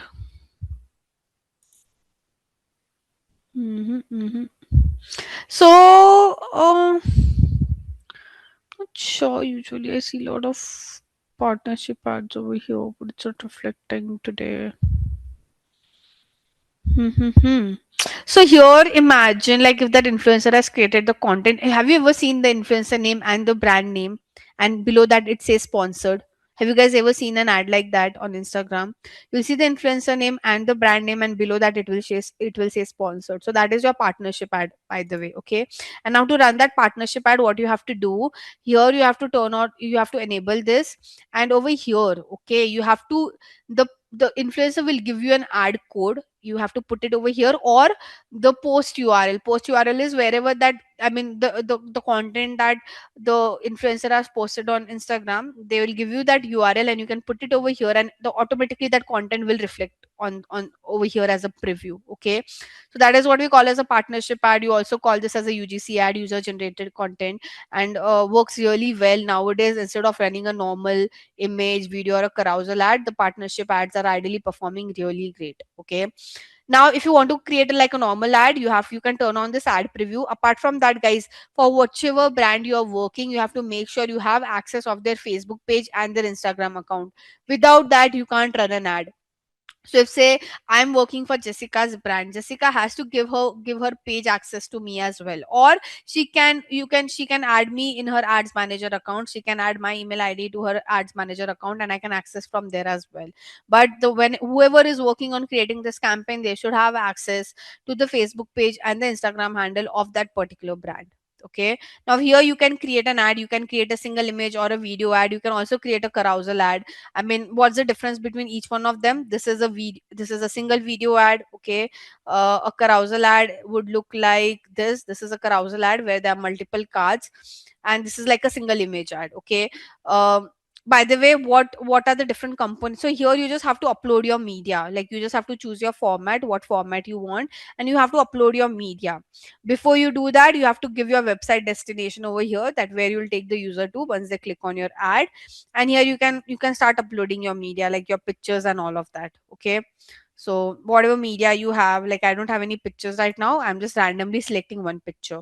One thing, whenever you run an ad, and if you're running your ad on stories and reels, you have to make sure you create a creative, the same creative that you have created in a square size, you have to create it into 9 is to 16 dimension as well, because on stories and reel it is vertical view, right? So you have to create a creative in a square image, in a square size, 1 is to 1, and also in a vertical way. Okay, and then you have to give the primary text, headline, and call to action. So what is primary text? Any content that you see above the creative is called as primary text. So this is a primary text. Okay, then what is your headline? This is your headline, this part is your headline, this is your call to action. Okay, so this is like you just have to fit in this detail over here. Now who gives you this detail? Ideally the people who are running paid campaigns for a bigger brand. So you just have to feed in details over here. Now these are all AI recommendations. So Meta has their own AI suggestions within the platform. Okay, so if you want, you can turn this on. Nowadays, I mean, the brands that I'm working with, they are not okay to turn this on because it will change the way your creatives have been showcased. Okay, they want their control, they don't want the platform to take the control, hence they don't ask us to enable this. But yes, if you want to give some AI test, like you want to give some overlay, the you want some text improvement, right? So any of this AI touch, you want to add a background music, right? Anything of that sort you want to do, you can just enable over here. Okay, so it's all, how should I say, differs from brand to brand. And yeah, I mean, you can just, like, this is how you create your ad. Okay, so you don't have to do anything apart from that. There's also one more ad that we usually create. So I'm not sure you have seen this ad or not. And ideally this ad works wonder for e-commerce brand. So this ad is called as a collection ad. Okay, let me just zoom this a little bit. Now, like your single image or a carousel or a video ad, where once you click on an ad, it takes you to the website or a specific destination, right? Whereas this collection ad, okay, firstly, it looks like this, like there will be a main big banner, and below there, you'll see some products. Now, whenever you click on this ad, it won't directly take you to the website. It will open up on your entire phone screen like this. So this is also called as instant experience. It covers your entire phone screen and it will show you the catalog. And in this catalog, you can choose what product you want to show. You can show one of your best products, so that can push the consumer to buy from you guys. And then if they're interested in that product, let's say I'm interested in this hoodie, I'll click on it, it will take me to the hoodie page. If I'm not interested in any of this catalog and I want to see more products, then I have a CTA which says see more on the website. So this particular ad works better than your carousel, single image and video for e-commerce brand. This ad is only for e-commerce brand. A education real estate company can't run this kind of ad. So this is how a basic campaign setup look like. This wasn't advanced, guys. This wasn't intermediate as well. This is what a basic campaign setup looks like. You can, by the way, you can edit this campaign whenever you want. You can edit all the setting. Only one setting that you can't change is your objective and your buying type. If you change your objective, if you change your buying type, all the settings will be discarded. So if you want to, if you think that, oh no, I selected the wrong objective, then create a new campaign. Don't edit this one, because otherwise the rest of the setting would also vanish off. It won't be there on the platform. So yes, apart from objective and buying type, you can change all the settings: budget, creative. You can delete a campaign, you can pause a campaign. Let's say right now this means it's on, but it won't perform only because I haven't published it. It's still in draft. Once I publish it, and if my account has some money, it will start spending. Now even if I publish this, my campaign won't start spending because there's no account in my money. There's no money in my account. Okay. Whenever you want to add a payment, can delete the campaign, you can enable the campaign, and you have to publish the campaign. When it says it's in draft, it's not published. So if it's not published, yeah, so if it's not published, it won't start running. And as I mentioned, if you want to add any payment, you can go to your billing and payment, and here you can add your credit card, debit card, whatever you would want, however you want to do the transaction. Now we are moving towards your bidding strategy part. Okay, now bidding strategy, guys, instead of a PPT, I'll explain you all the bidding strategies in an Excel sheet, because that's how it's easy to understand. Give me 2 minutes and I'll quickly create this for you guys. So on Meta, okay, so like for Meta, let's just understand the bidding strategy on the platform itself. It's very easy. So you would see your bidding strategy over here. Can you see bid strategy? Right, so now guys, you have total here you could see 4 bidding strategy, but ideally you have around 5 bidding strategies on Meta. Okay, you could just see 4 over here because it's a dummy account. In a proper professional account, you will see 5 bidding strategies. Okay, basically, what is bidding strategy? Bidding strategy is where you tell the platform how to spend your money. Okay, so budget is like you're telling them that, okay, this is how, this is what I want to spend. Imagine Jessica would give me 1,000 rupees, like, yeah, Jisha, go and buy whatever you would want to buy. So that's a budget that she's giving me. But if Jessica gives me a guideline that, Jigisha, you should spend this much to buy that, this much to buy that, right? This should be the limit. If you're buying a t-shirt, if you're buying a earring, this should be the last limit for you to buy. That is what the bidding strategy does. Bidding strategy would guide the platform on how to spend that money. Okay, so on Meta, so this is for Meta. I hope you understood the meaning of bidding strategy. Basically, how to spend the amount. Okay, that's what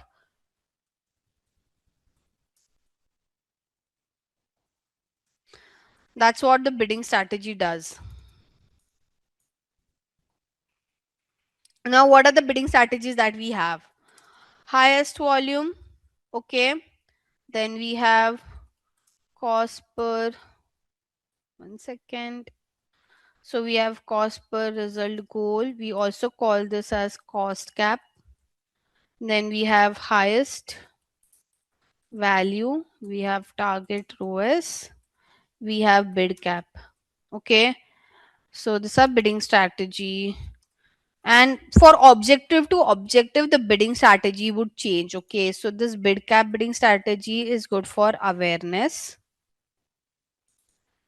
These two bidding strategies are good for traffic,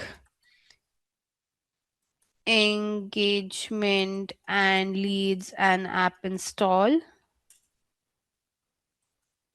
Don't worry, I'll expand this. And these two bidding strategies are good for sales, or we can also call this for e-commerce. Okay, so objective bidding strategies. Okay, now we will also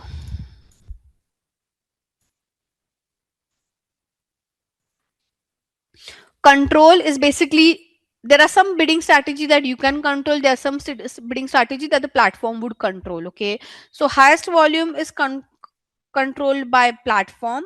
Cost per result goal is controlled by you. Highest values again controlled by the platform, and target ROAS is something that you guys can control, and bid cap is also something that you guys can control. Okay, now each bidding strategy has their pros and cons.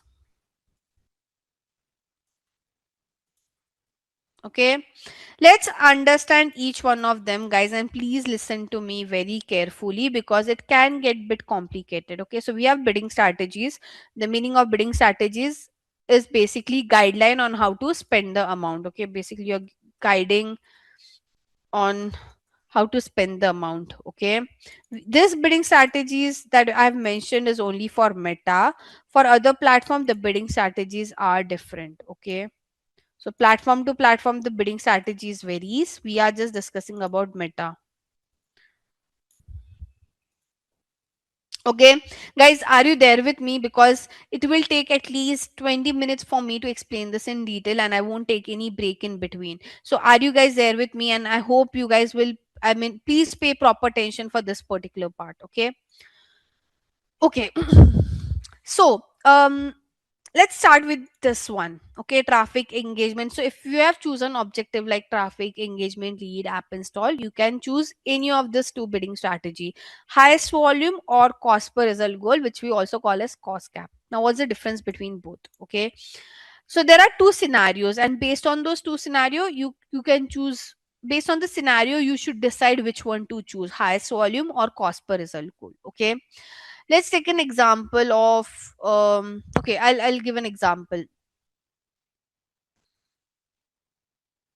Okay, let's just talk about Simply Learn right now. Okay, so Simply Learn want people to share their details to students who are interested in this particular program. Simply Learn want that after seeing the ad, people should go to the website and give their details, okay, on the platform, so the sales team can call them, basically for lead generation. Okay, now imagine I'm working for Simply Learn. I'm the one who's handling their meta ads. Okay. Now Simply Learn would tell me, Jigisha, we have a daily spend. We can give you a daily budget of 10,000. And in this 10,000, okay, I'll mention per day as well. We have taken this as a hypothetical number. Okay. So in this 10,000, get us as many leads as possible. Clear? The brief is clear. They are giving me 10,000 per day, and they've asked me, Jigisha, we want as many leads as possible within this budget. In that scenario, I will choose my bidding strategy to be highest volume. Okay, where what the platform would do, I'll give this budget to the platform, and I'll choose my bidding strategy as highest volume. So what platform would do, platform will try to get me as many leads as possible. Okay, but now there's a second scenario. Now this time my brief says that, Jigisha, we have 10,000 per day budget. We want leads as well. But for each lead, we don't want to pay more than 500 rupees.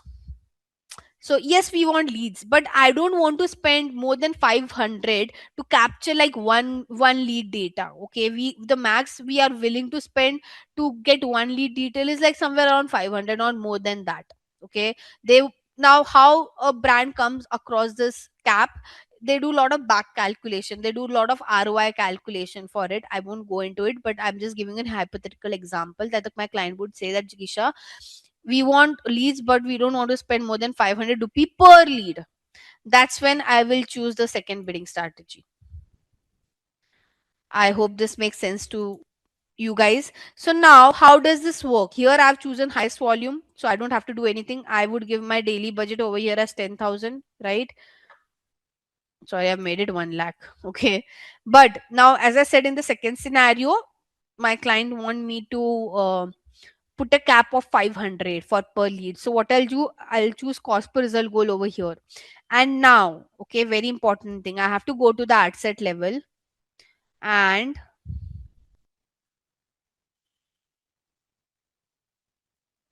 can you see, you have to put a cap over here, cost per result goal cap.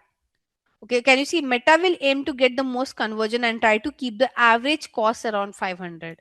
Okay, now when I say this would be an average, guys, if your client tell you that okay, we want lead but we don't want to spend more than 100 rupee per lead, you can put 100. But every time you won't get a lead for 100. Sometime it would be 110, sometime it would be 150, sometime it would be 80, but your overall average would come around 100 is what the platform is committing. Did you understood this, guys? Okay, now both the bidding strategy has their own pros and cons. Okay, I mean, I'm not saying that this bidding strategy is better, this is better. Each of them would have their own pros and cons. First, let's talk about highest volume. The pro, the how should I say, the positive point of this bidding strategy is that it will spend your entire budget. Okay, I mean, quickly, like this. Okay, this bidding strategy is good with spending your amount. But what can go wrong? Okay, most of the time your cost per lead would be at a higher end, and there will be times when this bidding strategy will spend the entire amount but you won't receive any leads. That's the biggest headache of this bidding strategy. So this bidding strategy, guys, trust me, it will spend your amount very quickly. You won't have a problem that why my campaign is not spending. You won't come across that issue only. Okay, but as I said, the issue would be that the cost per lead would be at a higher range, and there will be times when the platform will spend the entire 10,000 rupees but you won't get single lead. Now why this such kind of issue can occur? When you tell Meta that Meta, I want as many lead as possible, what happens at the back end? Okay, so whenever you see any ad by any brand, at the back end there's something called as an auction that take place. Okay, auction is basically, imagine I am a consumer, there are many brands who want to show ad to me. Okay, now there will be an auction that will happen at the back end, and auction is nothing but we know what is auction, right? Basically all the brands would show their bid, that how much they are willing to spend. Okay, how much they are willing to bid to show how much they are willing to bid to show that ad to me. Okay, so all these brands would do an auction. Now Meta won't just give priority to those brands who are bidding well. Meta will also see how great they have created their campaign, what is their communication, how is their target audience. They'll check the entire campaign as well. So your campaign should be good, your bidding should also be good. Okay, the bid that you're doing should also be good. Now when you choose highest volume bidding strategy, you have just told Meta, I want as many lead as possible, right? So what Meta will do, let's say, um my competitor is bidding 10 rupee. Meta will bid higher than that because Meta want to win the auction somehow. So what will happen, there will be times when the competitor would be bidding very high, Meta will bid much more higher than them, and it will give you that lead. But the problem would be the cost per lead might go at a at a higher range. I hope you are able to understand. So because Meta want to win the auction somehow, right? Because you have said my bidding strategy is highest volume. I want as many lead as possible. I don't give a damn about what is my cost per lead. So probably Meta will spend your entire 10,000 rupees and it will just give you one lead because that time the auction was so expensive. Auctions keeps on changing, guys, like every hour, every minute, every second there's an auction that happens on the platform whenever user sees the ad. Okay, and every time the competitors would bid different. Just when you choose highest volume bidding strategy, the platform will bid higher than all of them and they'll give you the lead. The problem is the cost per lead, and if your cost per lead is not maintained, you won't get that ROI. So the cap that your client would give you and the cap that you decide, you have to do a lot of back calculation, because at the end of the day, when you're running campaign, you want some profitability, right? Why would you just run your campaign blindly? You get such, and by the way, most of the time your client will give you a cap. Okay, no client is that chill that, oh, you spend my money, I'm okay with cost per lead. No, if they give you that free will, and if they allow the platform to do such kind of thing, you can't run a profitable campaign. Okay, so most of the time your client will give you this bidding strategy. They'll give you a cap, and that time you'll have to use this particular bidding strategy. So the good point of this bidding strategy is it will spend your amount only when they can get result as per the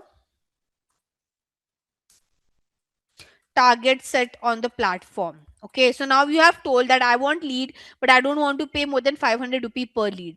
Let's say there's an auction going on and someone has bid for 600. Like Meta is seeing that okay, people are bidding very high. Meta will won't participate in the auction because they know you can't win the auction because others are bidding very high for it. Okay, so Meta won't participate in the auction and your money also won't get wasted. That's a good thing. But now the negative point would be that if you are giving unrealistic targets, okay, if you give a very unrealistic target, let's say if you tell Meta I want lead but I can pay only 10 rupee per lead, that is unrealistic target, right? Even the target that you give to the platform should be as per your industry benchmark. Okay, so if you give an unrealistic target, I mean, your campaign would never spend. This one is for your e-commerce brand. So the concept is same for highest volume and target ROAS as well. In highest value, what you, by the way, value would mean is, the meaning of value is revenue over here. Okay, so when you choose your bidding strategy as highest value, you are trying to tell platform that spend my money and get me as as much of revenue as possible. So again, it's the same thing in this bidding strategy. You won't have a headache that why my campaign is not spending. Okay, so no headache of that sort over here. Okay, but the problem is, okay, it will spend the entire amount and will give a very less revenue or no revenue for that matter. So there will be a time when your campaign will spend entire 10,000 and you might get a revenue of only 2,000 because that's what the platform, that's at that time, that was a max that the platform could do for you, right? So let's say the platform tried to bid very high, okay, and it converted me. I went on the website but I just bought a product of 2,000. So you spent 10,000 to acquire me as a consumer, and I bought a product of only 2,000. So ideally, the amount you're spending and the revenue you're generating is in negative. And there'll be times when I might just buy a product of 100 rupees, right? So with this bidding strategy, your money will spend, but can you achieve that return? Can you get that X amount of return? I can't guarantee that. So hence, most of the time, a brand would choose target ROAS bidding strategy. Here, you'll tell the platform that yes, 10,000 is my budget, but within this budget, I need at least 5x of return. So basically, at least in a day, I want 50,000 as my revenue. Okay, so now the problem with this bidding strategy, guys, it would be that you can't tell I want 50x return. And the last but not the least is your bid cap bidding strategy. Here you are just, how should I say, you are trying to tell Meta that how much you are willing to spend just to show your ad. Okay, so all this bidding strategy was getting you some action, it was getting you some conversion, right? Like getting person to the website is also conversion, asking them to give the detail is also conversion, asking them to buy a product is also conversion. So all this bidding strategy was betting on the end action. This bidding strategy is only available, like the motto of this bidding strategy is you are trying to tell Meta how much you are willing to spend to just to show your ad, just to show your ad how much you are willing to spend. Okay, so it doesn't commit you that okay, once the ad has been shown, the person will take some action and they'll buy your product. No, bid cap bidding strategies only is there, only exists to tell Meta how much you are willing to spend to just to show your ad. Okay, and one fun fact, guys, Google charges you most of the time based on CPC basis, whereas Meta charges you most of the time on CPM basis. CPC is cost per click, right? So what happens on Google is, let's say right now I'll search for health insurance, okay, and I would see ad by HDFC Ergo. Okay, Google won't charge HDFC Ergo to show their ad. Google will only charge them once I click on the ad. Whereas on Meta would charge brand, or they would charge brand obviously to when a person clicks on it. But Meta would also charge you even if you want to show your ad. Okay, so after every 1,000 impression, CPM, the full form of CPM is cost per thousand impression. Okay, so it won't charge you for one impression, it won't charge you if your ad is only shown once, but after every thousand impression the platform would charge you. So hence this bid cap bidding strategy exists. This bid cap strategy is nothing but how much you are willing to spend just to show your ad.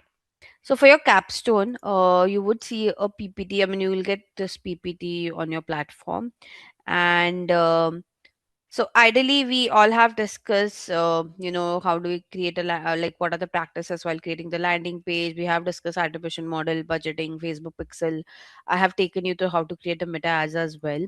So now what we'll do today is, as I mentioned, we'll go through the capstone, all the activity that I mentioned within the capstone, and wherever the Google Ads part is required, I'll be more brief about. I'll give you details in brief, so that you know within the activity itself we'll cover Google Ads as a topic. Okay. uh, so yeah, let's get started, guys. Capstone problem statement scenario. So there are multiple scenarios that would be given to you guys in the capstone, and basically you just have to answer to that scenario on how you guys can work for it. So starting with the first one. Okay, this is the first scenario that's been added. Now, over here in the scenario, it says Bob has observed that the traditional marketing that he organized is not meeting the end goal in the last 6 months, and there's no increase in conversion. So, he ideally works in a travel agency and he's planning to organize the digital campaigns for advertisement and marketing, and hence entrusted Bob to strategize a paid campaign to attract increased sales and conversion. Okay, so I mean, it's very obvious they're running traditional marketing, they want to switch to digital, and in digital also they just want to focus on paid campaign because their main focus is to increase their sales and conversion. Okay. Now we within this capstone, these are some of the learning objectives that will be coming across. Let's just get started. So here's like your first case study. So it says Bob changed his company's marketing strategy from regular offline marketing to an online one, and the following other changes that he has noticed. Obviously, within offline, the first problem was that he couldn't reach a specific area and it were not defined. But when they jumped to online, they had like a good campaign reach which can be traceable as well. uh, they were not able to create some reports for analysis. Here they can do that. You know, this like they took 6 months to do get all this thing done, but again they felt very incomplete with it. Whereas here they took only 1 month to successfully create a paid campaign, and they started getting some responses on their social media channels. Lastly, they created some Excel sheet of people who needed retargeting and then to do some cold calling, which was a big task. Whereas in paid marketing, they did this with help of some platforms like Mailchimp and all. Where I'll talk about Mailchimp, guys. So now here it says they retargeted using Mailchimp and generated a proper mailing list with ease. When you see over here, it says that they have retargeted using Mailchimp and generated a proper mailing list with ease. What exactly is Mailchimp? Okay, so Mailchimp is an email marketing platform, pretty popular out there in the market, and it helps you to automate your email marketing campaigns. Okay, so before, I think before COVID, or much more before that, I mean, I didn't even join the industry till at that time. Email marketing was a proper, how should I say, a job, a designation out there. But after, since, I mean, this is one of the domain which got automated a lot. When I say automated, I mean the tools like Mailchimp came into picture, where you just have to give your audience details. Okay, and you can automate your email marketing campaign. When I say automate, let's say right now there are 10 people on the call, I'll send a welcome email to each one of you over here, and now based on your response, automatically you'll get the next email. Let's say you don't open the email, then there'll be a follow-up email that will be sent across to you guys. Let's say you guys open the email, then there'll be some discount or some offer email that would be that would be sent across to you guys. So with email marketing, I mean, ideally email marketing got very much easier to use. If you want to see how Mailchimp looks like, I can just show it to you very quickly. You can create a free account as well, by the way. So this is like the platform called as Mailchimp. I'll have to retrieve my data. I've been opening this after a lot. I'll have to see what are my credentials, but yeah, we can explore this. Mm,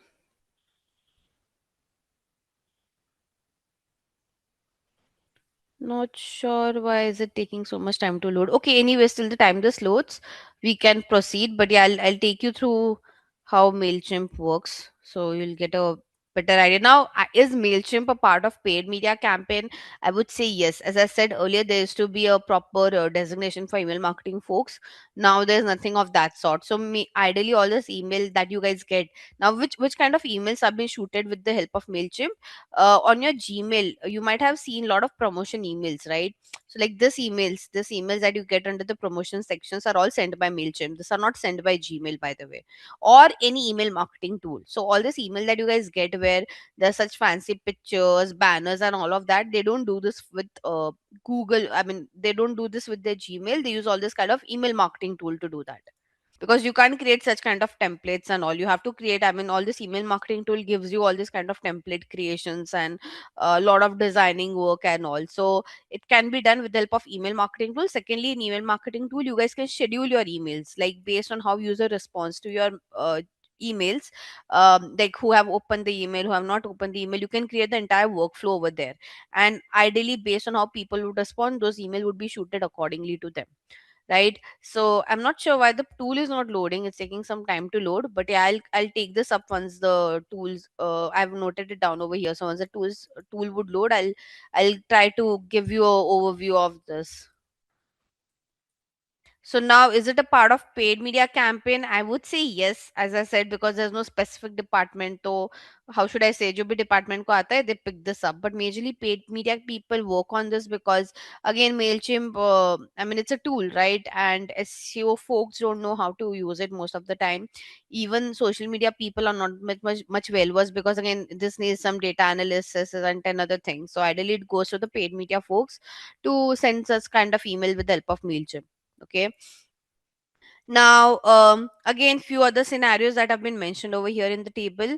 For offline, this particular company invested $3,000 in multiple billboard, some TV ads, and they again hardly got anything, right? They were not able to measure the exact impact. Whereas in digital side, they invested $2,000, got a million view, and they were able to analyze how their PPC campaigns are performing. Okay, again with offline they could not establish reliability or maintain a track of it, whereas here they can get they were able to market by getting some feedback from the consumer.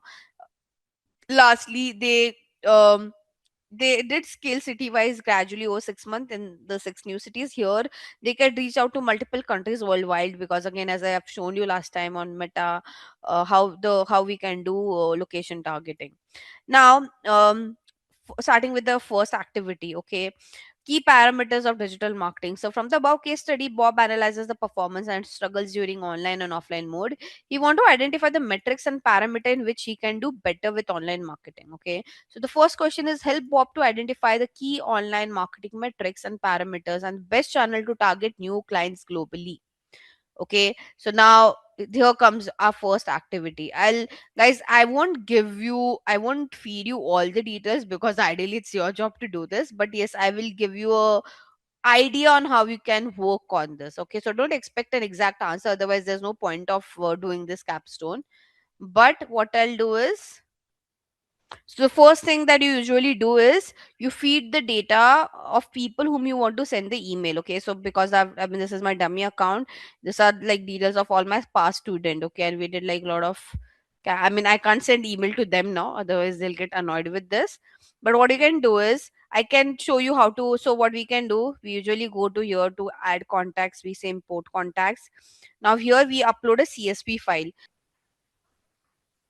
This is like the name audience name that I've already given. So we can also say updating and mixing content, continue. Yeah, I can create a tag for you guys. So you guys are from what, Simply Learn. This is Simply Learn. I mean tag as in like, because you'll be sending across email to different groups, right? So you can give a group name is what we mean when we say create a tag. And I'll say continue. Okay. So can you see the first name, last name, and email address? So first name, last name, email address, I can just say continue.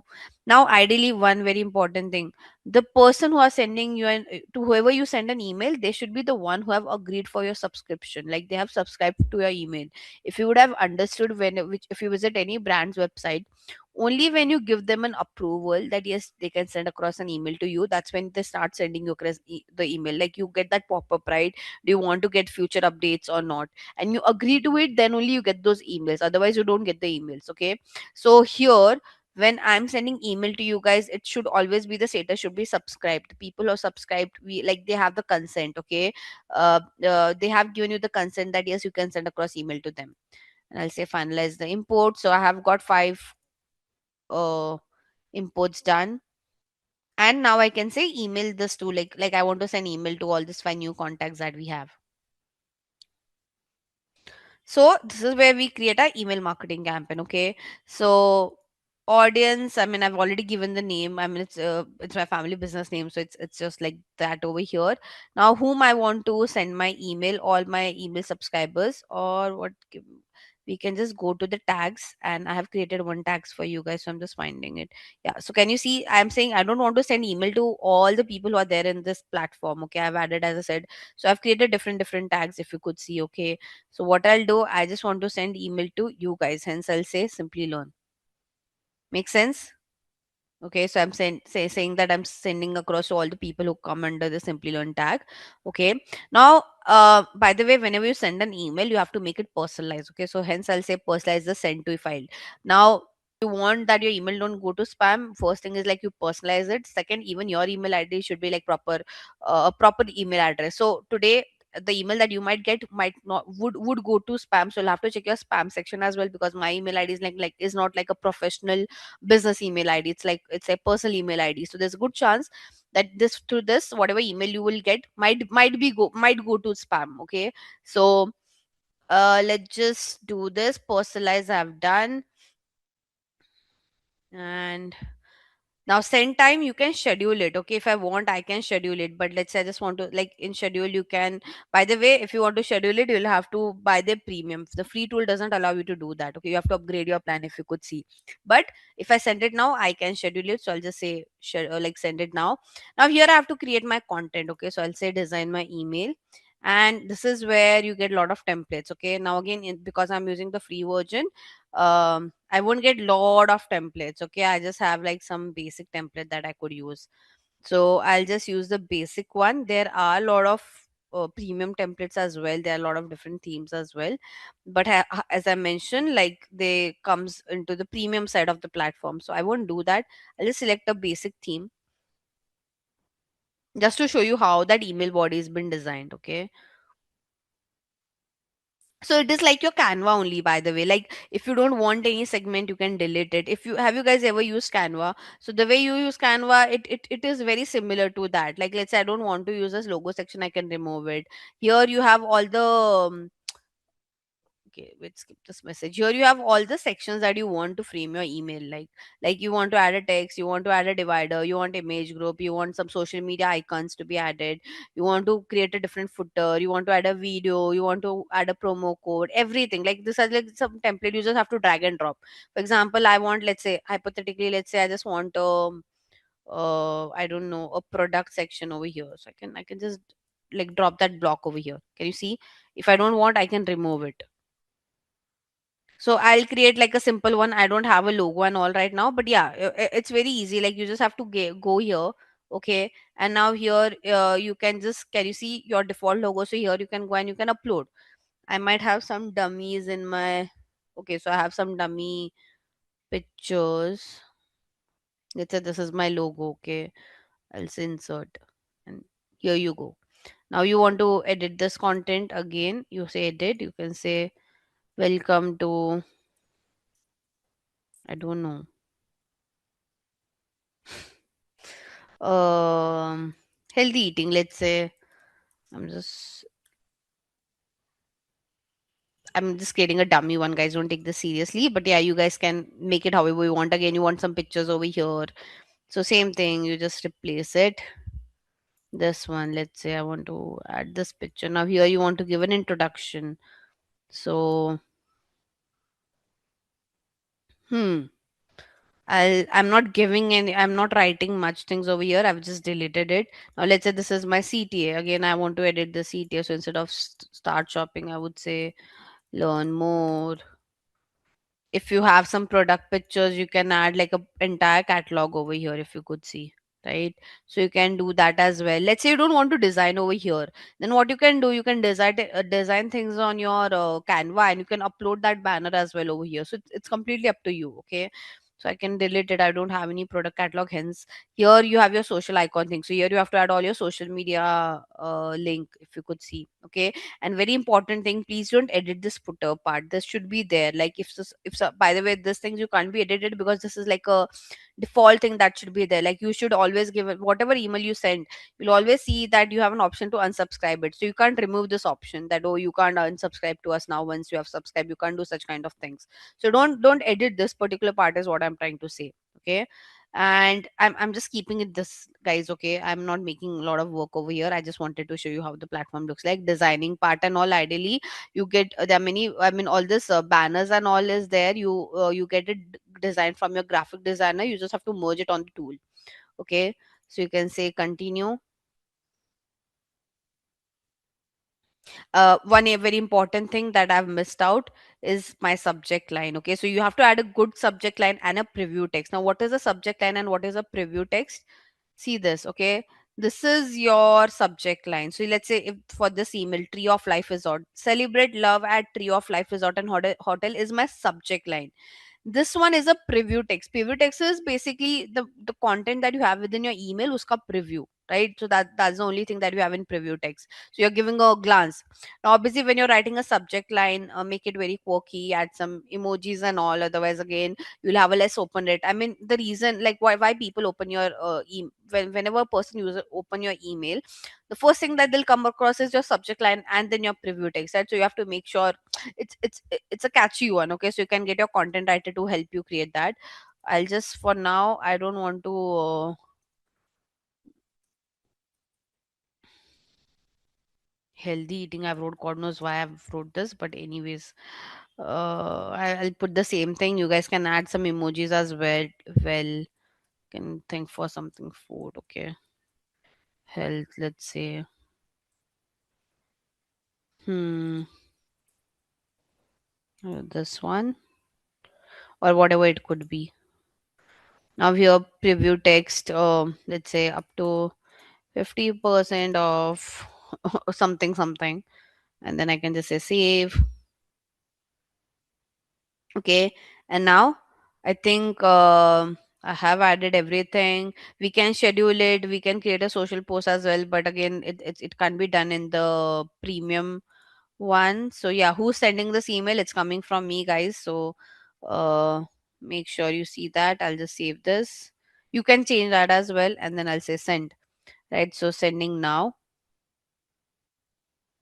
Now once you send the email, okay, you have to go under your, like, you have to check how this campaign performs. So you go to this campaign section over here, and now here I'll see all the metrics. Okay, so guys, let me know once you get the email and start opening it. Okay, please check your spam as well. It will take some time. So it shows sent right now. I can just go into the in view report section, and basically I'll get all the metrics, that how many people have opened my email. I have people unsubscribed, subscribed. You get all this, like how many people have bounced back, how many people have unsubscribed. So I'll get all this data once you guys start interacting with that email. So I'll have to see here, I'll have to refresh and see if you guys have started reacting to my email or not. Yeah, can you see? I have got three open, right? So almost 60%, because I've sent email to five people. So after, like, it says that like 60 people have, like 60% of them have opened it. So here I'll see all the performance. Okay, still taking some time to reflect inside it, but yeah, outside, if you would have seen, I have got some. Hmm. अरे अभी तो बता रहा था there were three open. It's taking some time to 100% open rate. So five opens have been open, as in like you have just opened, guys. You can unsubscribe and all as well. Again, if I it will take some time to create like a proper report on this, but yeah, I mean, if you have a paid version tool, yeah, can you see I've got now 100% open rate? Basically, kya ho raha hai? There's some issue, guys, on the platform. It was showing 100%. Now again, it's showing 0%. I hope you guys are not doing something from your end. But anyways, I hope you understood. Again, the premium version gives you a lot of like. Can you see this automation section? So the premium, most of the brands use this automation thing where they create a flow. They create an entire template. Okay, like I can just show you a preview. We won't be able to do it, but can you see? So this one, I'll just zoom out a little bit to show it to you guys. So people create a flow like this, that contact the sign up people, then they create this entire flow. Okay, you can edit it and all. I won't be able to edit it in the free tool, but yeah, you can create a lot of flows over here, like template. Basically, you are just automating. Like let's say after 24 hours, if you guys, one of you don't open my email, then I'll send a follow up email. The one who have opened, I'll send them some offer email, some update email. So you can create all this kind of flows over here. I mean, basically in the activity, you have to let them know the channels, the metrics, and whatever parameters. So it's one and the same thing ideally. Now, starting with channel, guys, it was a travel agency, right? See, whenever we do paid campaign, guys, I mean, irrespective, to be very honest, whatever industry it is now, this one was a travel agency as far as I could remember when we started with the brief. Yeah, travel agency, right? Now, travel agency, what they do lead generation most of the time. Okay, for them, lead generation is the way, because there are travel agency who can take you to the website and ask you to do the payment as well. Okay, so if you know, you can create a page and you can create different bucket, like for a trip over here, this is a charge if you can pay. But again, you can do ideally lead generation and taking the person to convert from the website as well. It depends from what is the average order value of that particular what should I say, whatever travel or whatever trip has been organized. Okay, but ideally, let's say we are saying no, whether it's like, let's say your objective is, it was mentioned that objective was sales and conversion, right? Now, when I talk about paid marketing channel, guys, as I said, like the two most common channel that should be there in your plan is Google and Meta. Okay, you can't skip this. Now again, this brand can ideally choose LinkedIn if they are like bit premium. The organization that they do is more like from international level and all. Again, they'll have to do a lot of customized marketing when they are doing it on LinkedIn. Like if, let's say, you're the communication would be more with respect to, if you like take a break from your work and do this something on those lines. But we shouldn't pitch LinkedIn because we ideally don't know. Like it's a hypothetical brand, right? We don't know in and out about it. So Google and Meta is a standard that you can pitch. Okay. When and now here also you'll have to give a lot of bifurcation that on Google what you'll do. Okay. So Meta, so we know Meta is like just like one platform out there. Like when I say it's one platform where you can show ads on Instagram, Facebook, and all. But in Google, there are a lot of bifurcation. Google is like very big. Okay. So now here in Google, you'll have to mention in Google also what kind of campaigns will be running. Okay, so I'll just mention the name over here and then I'll explain you what each one of them means and how it's been done. Now, what do I, but again, like you have to, if you want, you can mention as well what Google search would focus on. So Google search would focus on, conversion specifically. Okay. Whereas Google display would focus on getting you some traffic and to do a lot of remarketing. Okay, Google Video. When I say Google Video is nothing but your YT ads, YouTube ads. That will help you with creating some awareness. Okay, and again, Google Discovery is same for conversion perspective. Now, what are all this? Okay, guys. So, like as I said, Google is a very big platform compared to Meta because I mean the inventory is huge on Google. Okay, so now let me just show you how Google Ads look like for the very first time. So you just have to. It's very easy to create an account on Google Ads, guys. You can just go to ads.google.com. You can say sign in, and it will take your Gmail ID. You just need a Gmail ID for this. I have multiple dummy accounts, but this is how your Google Ads account looks like. Okay, this doesn't have any payment, anything of that sort. Again, whenever you're creating your account on Google Ads, please don't add any payment method. Okay, like don't add your credit card or debit card or any of that details. Okay, please never do that. I'll just dismiss this. Now, first thing before I jump into the platform and give you an idea, okay, where all your ads, like what are the places where you can show your ads on Google? Okay, so the first one, the OG one is your search. Okay, my favorite is search specifically. Trust me, it's very difficult. It is very time consuming when we create a search campaign, because it's all dependent on this, the keywords. Okay, so it takes a lot of time to do this research and all. But my favorite is Google search, because as I said, this ad will only appear when a user search for it, so it has a very great conversion rate. Okay, so any brand who want to do lead generation, sales, app install, any like end goal kind of a campaign, they want like those end goal to be achieved at a very good conversion rate, I always bet on search. Okay, uh, so yeah, this is what we call as search ads. Then you have display ads. Last time I couldn't show you display ad, it wasn't loading. This time also, if it doesn't load, I'll show it to you with the help of some templates. uh, so let me Hmm. This. Okay, see this. You'll understand this in a better way. Can you see this? It's a news article, and here they are showing an ad.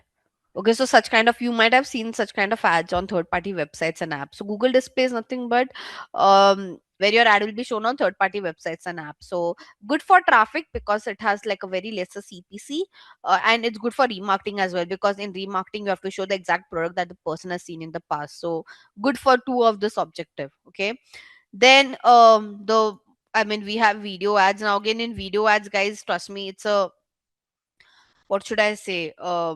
Like, you just know the one that you can skip. Okay, when we talk about video ads on YouTube, the most common one is the one that you guys see that you can skip. But trust me, there are total all of the six total ad formats. Okay, so on YouTube also we can run all the six kind of ads. Okay, I can give you this link for your future reference. Let me just take you through it very quickly. I can take it, I can show it to you over here. So first one is just skippable ad. Now you would have seen an ad like this, the one that you can skip in 5 seconds, right? After 5 seconds you can skip it. So trust me, my favorite one is a skippable ad, because um like, this is the only ad which has a, like, a lowest cost per view. Okay, like whenever I've run this ad for the Indian market, I've always got a CPV, a cost per view, of around 0.50 paisa to max 1 rupees. 1 rupee was also very rare for me. Okay, so the CPV is dirt cheap when we run ads on whenever we run ads through skippable. So like, below every video, the view count that you see, guys, it is not just organic views. Okay, it has a lot of paid views as well, so it's a combination of both. I've worked with many brand who used to give us a dedicated budget just to increase their view count on YouTube. And the only ad that we used to run to do that was the skippable ad. Okay, so my favorite is skippable because its cost per view is like dirt cheap. Then you have Huh, okay. Then you have non-skippable Instagram ad. Now, non-skippable Instagram ad, the name says that you can't skip this ad. Okay, at least like for 15 seconds you won't be able to skip it. Like, it's a very longer video, and at least like for 15 seconds you'll have to see it. Okay. Now, similar to this, there's one more ad called as a bumper ad. Okay, so here in the table, let me just show you to in this way. First thing, skippable ad will appear within the video. Okay, your non-skippable and bumper also appears within the video. The only difference is this two you can't skip, this one you can skip. Now if this two you can't skip, if you can't skip non-skippable and if you can't skip bumper, then what's the difference? The difference is the time duration. Your non-skippable ad will last for 15 seconds, your bumper ad would only last for 6 seconds. So let's say if you have a very shorter crisp video to promote and you don't want people to skip it, use a bumper ad. If you are a longer one, you have a longer second video, okay, then you go with the non-skippable one. I have used both. It had worked as well for me. The CPV is obviously at a little bit at a higher end, but as I said, I always favor the skippable one. Then you have in-feed ad. Now, in-feed ad is something that appears on your feed when you scroll on your YouTube. Okay, like this. So this was skippable. This one, like when you're scrolling on your feed, you come across like the in-feed video ad. I have worked on it, but usually, the metrics usually go at a very higher end.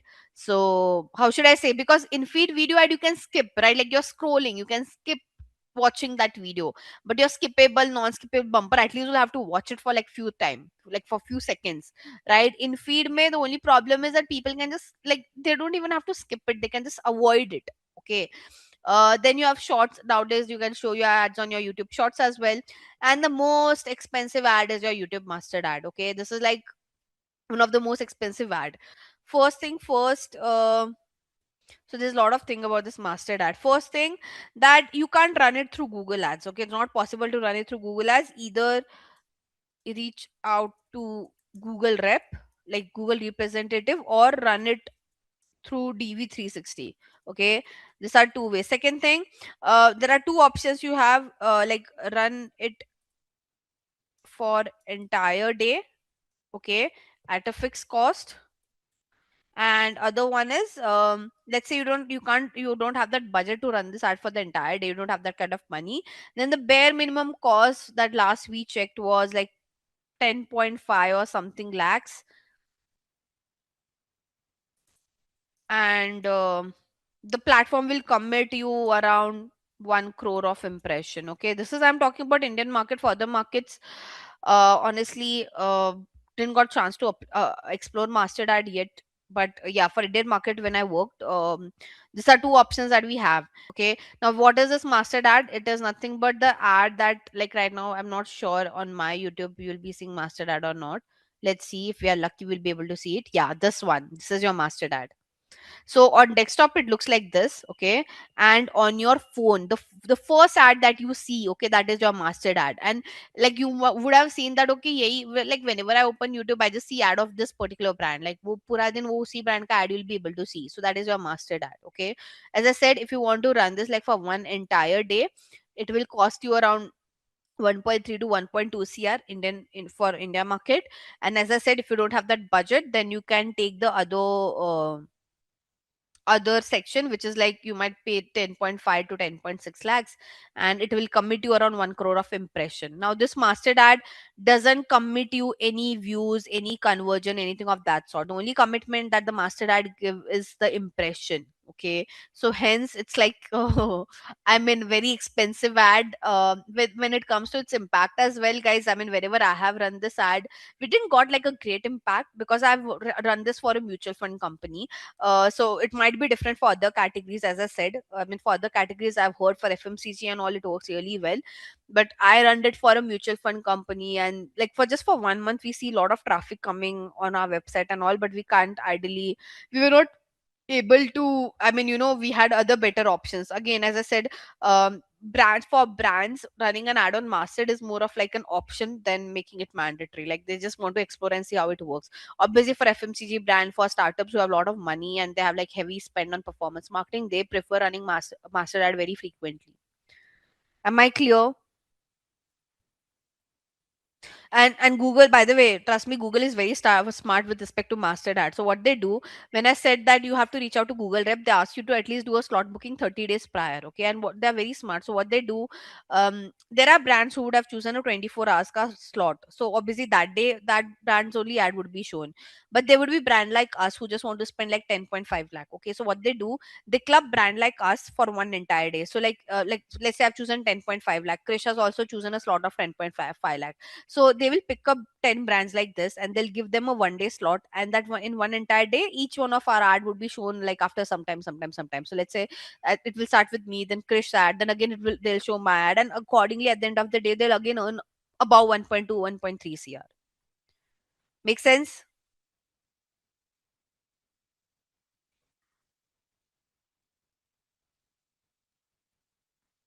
So that's how it works. But yeah, my favorite on YouTube, the OG one, is a skippable one. I have a lot of love for this one, because I mean, if mastered is only committing impression is better, I spend the same amount and get a lot of views from skippable ad. So there was, I'm not sure how many of you know this. There was one controversy in between where some singers, some if you know this guy named called as Badshah, and there was a lot of controversy that this guy has bought some subscribers on YouTube and so forth. Ideally, it was not the case. The case was he had run such kind of ads to increase his views and all. Okay, so yeah, I mean that's all you have under the video ad. And what was next? Did I mention over here? Have discussed search, display, video. You have discovery ads as well. Now discovery ad is something, guys, let me just show you right now only if it appears for me. Yeah, this one, this two, can you see? So now in your Gmail as well, guys, obviously, where you say sponsored, no, this is done through Google Ads, and this ad is called as a discovery ad. So if you want to show your ads in Gmail like this, the way Google Ads and Rohan Builders is doing, this particular ad is called as discovery ad. Okay, so this discovery ads appear on your Gmail ka promotion section, and it specifically says sponsored like this. Apart from this, it also appears on your YouTube feed. So on your YouTube, if you see any ad which is in picture format and not video, so see, on YouTube, when you're scrolling on your feed, you will have this in-feed ad as well, right? But it will be in a video format. The in-feed video would be in a video format. If instead of this, if you see an ad in a picture format, like a carousel or one picture, that is your discovery ad. So how you differentiate a YouTube ad and a discovery ad on YouTube? With the format. If it's in a video, it's an in-feed video ad. If it is in a picture, like a banner format, it is your discovery ad. Last but not the least, you see this discovery ad on your Google. So if you open Google on your phone, and like you see that discover section where you see a lot of news and all, there also you can see this discovery ad. So if I have to just show you, yeah. So on YouTube, if it will appear in a one picture or a carousel. This one is your discover section, like just below your Google search bar where you see news and all. There you see this, and then you have Gmail. So discovery ad also performs well. It is like your display ad only. It's just that the placement is different. Display ads appear on third-party websites and app. Discovery ads appears on Google like Google, like your Gmail, your Google below your Google search bar, and on your YouTube. So the placements are different. The format is same, which is your banner. Make sense? Guys, are you did you understood all this? Okay, and one more, as I mentioned, you have shopping ads as well, which is only for e-commerce brands. Shopping ads you would have seen before. When you like, again, again, I like shopping ads because this ad only appear when you search for it. So right now, can you see when I search for tote bag, this brand like Mukobara, Miraggio, who are showing their ads over here in sponsored result, not popular product. I'm wherever you see the sponsored one, and the first one to appear is your sponsored only. Am I clear? So again, the travel agency can't run a sponsored ad, because again you need a lot of inventory. Now again, to run this, you need not just not need Google Ads, but you need one more platform called as Google Merchant Center, where basically you upload all your product information, and from there these details are been fetched. These details are not been fetched from the website; they're been fetched from the Google Merchant Center. And yeah, apart from this, guys, you can run ads on your Play Store as well, on your map section as well. Okay.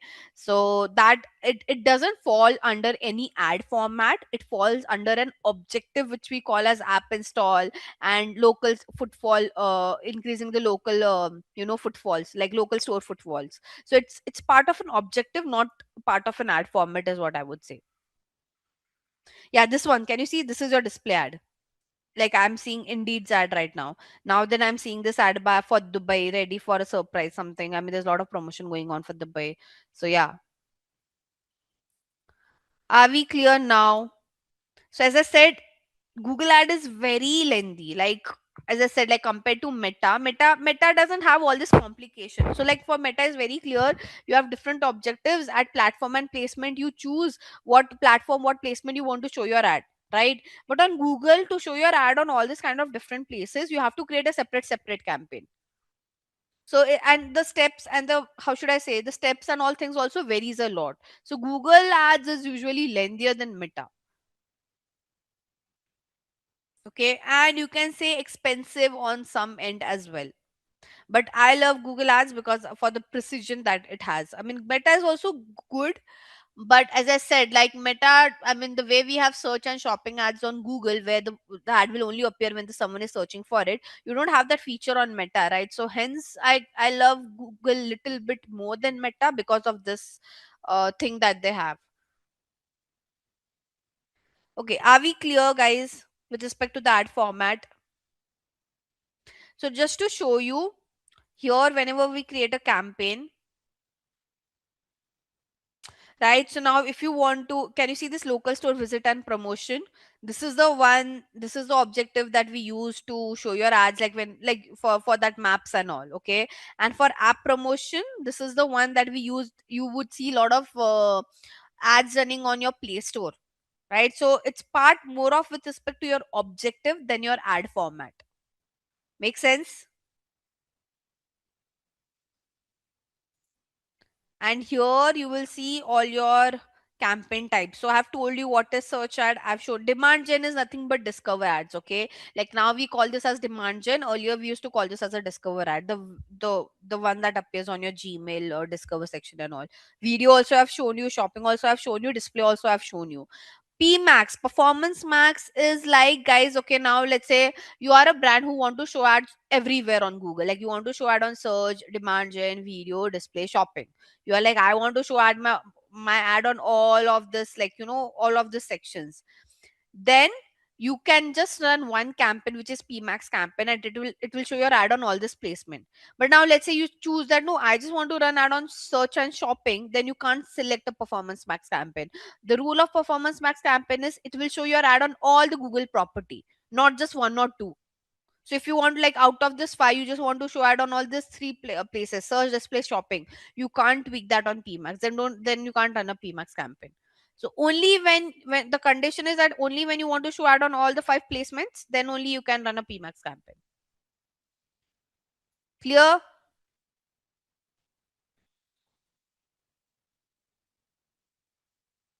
No, no, so that's different. That's different. No, that's what I'm saying.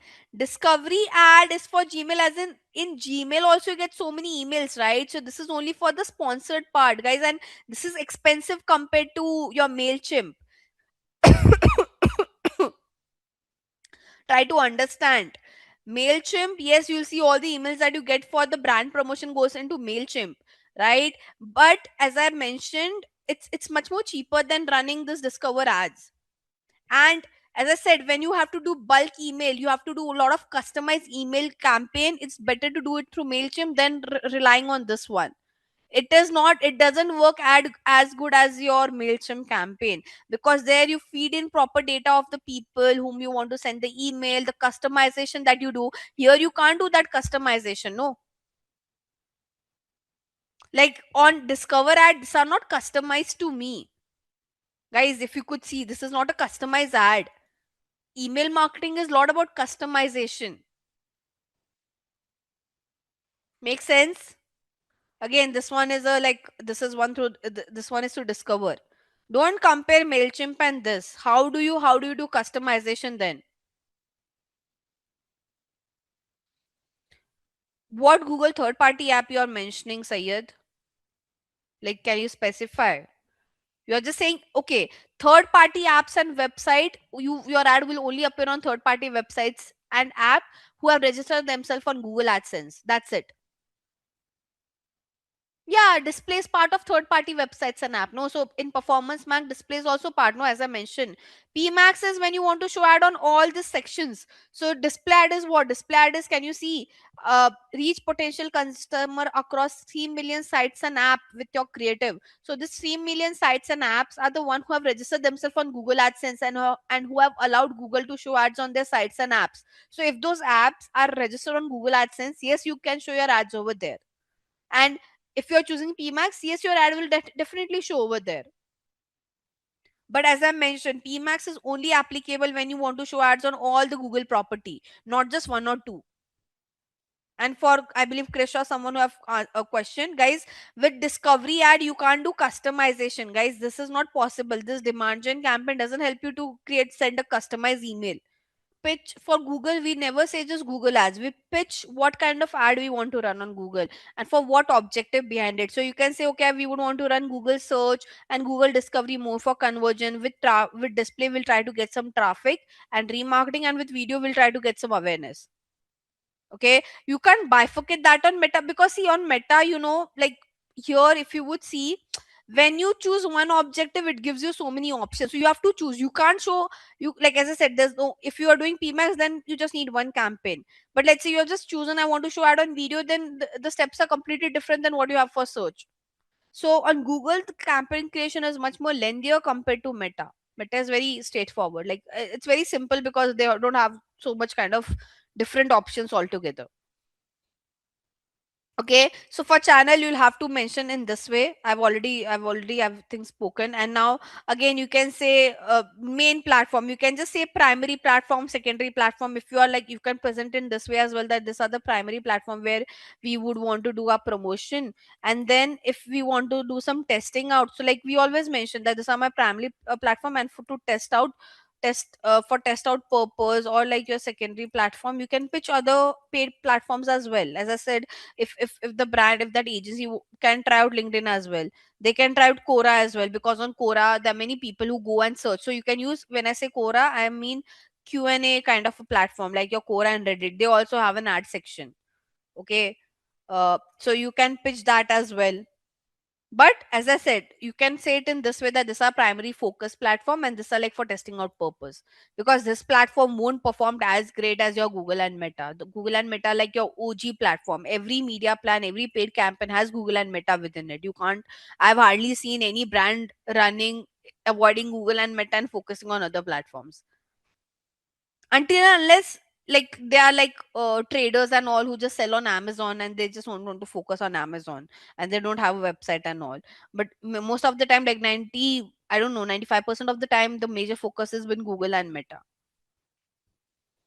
Okay, so let's go back to activity. We have discussed enough over here. By the way, you have this tool called as Unbounce as well. Okay, again, it has a free version, but ideally at the end of the day, I mean, it's only a trial thing. Can you see, 13 days left on the trial? So ideally this trial, after 13 days you'll have to buy a version of it. But let's say you just want to create a free landing page for like a very, for a duration only, then you can create a free WordPress website as well. The only problem would be it will look like the reason you're getting a free website from WordPress. Now again, these things you get from Shopify and all as well, Wix and all as well, but there you have a trial period. Again, after the trial period expire, you might have to pay them. So the good thing about WordPress is you don't have to pay. Okay, like you can keep this like for a very, for lifetime as well ideally. And you can create, at least you guys can create a how should I say, a static, by the way, I'll show you one website. I mean, it's still work in progress, just like my family business website.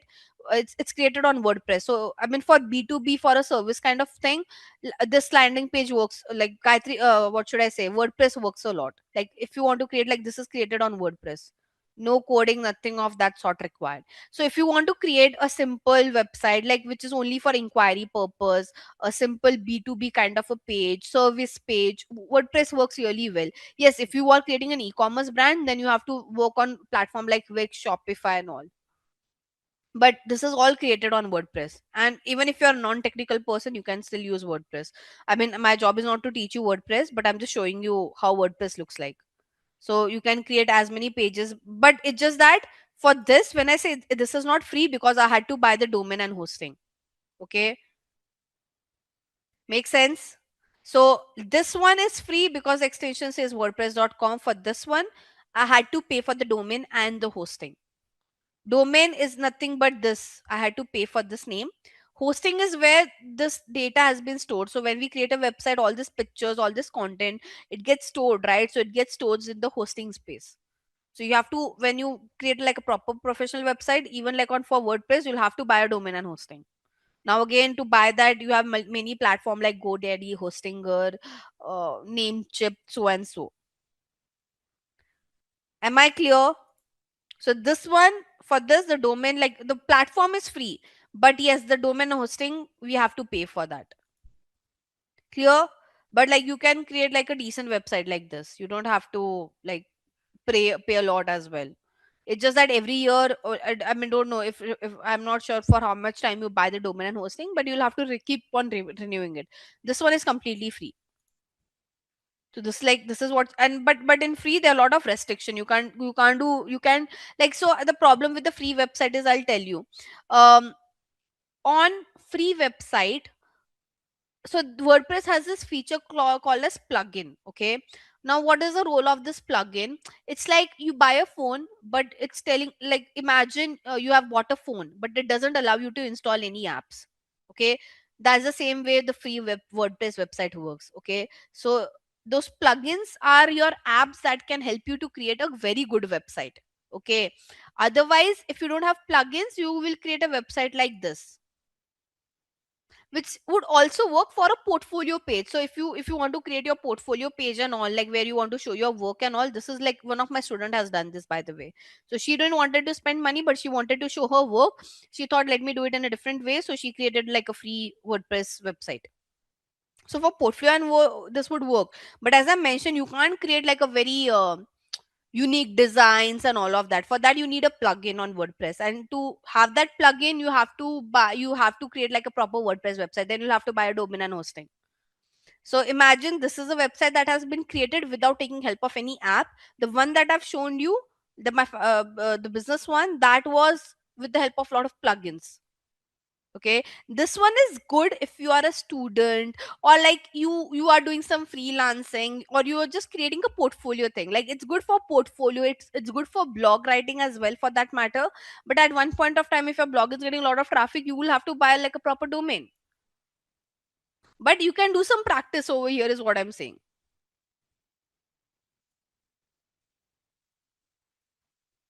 I mean, it doesn't give you a lot of data, to be very honest. It's like you can create your Google search console if you would want to, but again, it's not that in depth. And the one who create a free WordPress website, I have never seen them been senior enough to check their website performance. They have one section over there. What you can do, you can create a Google Analytics account for this, and you can create a Search Console property as well. But ideally, if you are a business, I never recommend to do this. So yes, I mean, and apart from WordPress, guys, you have this tool called as Unbounce as well. Again, as I said, this is also not free. Like, but see, nowadays to create a website, to create a basic good website, you don't need to know coding, because I mean, there are many platform like this who will give you template. You just need to edit content in that template. Like for this one, okay. Let's say I want to create a landing page. Okay, I'll just choose my industry. Let's say I'm creating for health and wellness. I just have to choose a template and I have to edit it, and my website is done. Let's say I want to do it for this. Okay, see this. I'll just say start with this template. So this is like a tool Unbounce, and I just have to edit the content over here. It's like your Canva. By the way, if you know, Canva also allows you to create a landing page. So it's just like, how should I say, change the image, change this content. Like I can just edit it. I can just change this picture. I can edit this line over here. I can do everything. It's like just cut edit. Nothing much. So like I don't want this, I can edit it. I can just say skincare, whatever it is. So it's like you're just editing things over here. I can edit this entire part, whatever XYZ I would want to write. So you don't you how like you don't have to put any brains only, guys. It's just a tool. You just have to edit it from here. You get all like Canva. You can change the textile, text size, color. You want to make it bold. You want to make it center align. It's like your Canva only. Here you can add all the image, logo, button. These are the sections that you want. Let's say I want to create a section over here. So I'll say, okay, I want to create a section. I want to add a box. So I'll say, okay, I want to add a box over here. Can you see? So it's just like drag and drop. So there are tools like this as well which will help you to create a landing page.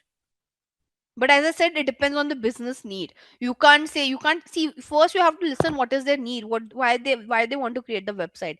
If they want to create a website for e-commerce, you never recommend. So WordPress also gives you an option to create an e-commerce website, but no one recommends that because it's not that great. Okay, so you, for e-commerce, the best one to go is with Shopify. If you can't afford of Shopify, you go to the lower end, like Wix can be a lower end wala website that you can create. Again, it's like this Unbounce as well. All this tool, Shopify, Wix, they are also like this. You choose a template and you edit it. There's no coding required. Okay, now if you want to create a basic service page like for B2B, or like I don't know, any kind of service page and all, like you are opening a digital marketing agency, you want to start your training and you want a page, then create it on WordPress. You don't need Shopify and Wix for that then. And if you just want to create a portfolio just to show your work and all, then you can use a free WordPress thing as well. Now again, you don't want to look cheaper in front of in front of your client, then obviously buy a proper domain and hosting is what I would say. Clear? So it kindly, I mean, there's no one answer to it. You have to listen to what your client has to say, and then accordingly you have to reply. You can't just say that, okay, create on this tool, create on this tool. Listen to what is their request, and accordingly you can suggest. Obviously, you should have a knowledge to suggest as well. But I think I've given you an overview on what basis people choose what kind of platforms to create their website. Now, let's say people, there are brands who want to create like more better shopping websites. So they, from Shopify, they move to Magento. There's something, the platform called as Magento as well. Now let's say you are brand like Amazon, Mintra and all, who have a lot of inventory, who have a lot of changes coming up. They make a proper coded website. So for all those bigger brands, like proper shopping bigger brands, aggregators and all, they don't use Shopify, Wix and all. They rely on proper coding, because coding, with coding you can do a lot of customization, which is not possible on all this platform like Shopify, Wix and all. So let's discuss your conversion rate optimization. Bob strategized a paid campaign, chose the ad medium, and budgeted it for agency. His manager had asked him if the paid campaign that he is running is effective. In order to analyze this, he need to know the conversion percentage using the available data. Let's help Bob achieve this goal.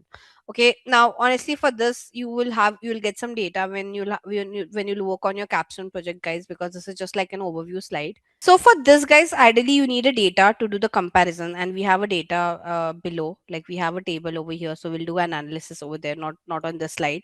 But when I say conversion rate optimization, what does this term mean? Conversion rate optimization is, guys, like let's say whichever campaign, your campaigns are not performing well. Okay, you see on whenever we run paid campaign, guys. Okay, let's just understand over here conversion rate optimization. What does this term mean is that how would you improve your campaign? Trust me, if you start your campaign, like you will think of all the good strategies, but trust me, it won't, there are like half of the time it won't perform the way you have thought. Okay, so in conversion rate optimization, we give suggestions to the client that what are the changes we will make to our campaign so that our conversion rate improves. And this is what we mean, this is what we mean by conversion rate optimization. The word optimization means that what are the changes that we'll make to our campaign to make it perform. Okay, if it's underperforming, to improve the performance, what are the changes that we would do? Okay, now your suggestions are usually based on different criterias, and I'll note down the criterias over here for you guys. Okay, starting with, let's first focus, I'll just only talk about the criterias for Meta and for Google because they are the major platform. So on Meta ads, what are the suggestions, like what are the ways you can give your suggestion to improve your conversion rate? Okay,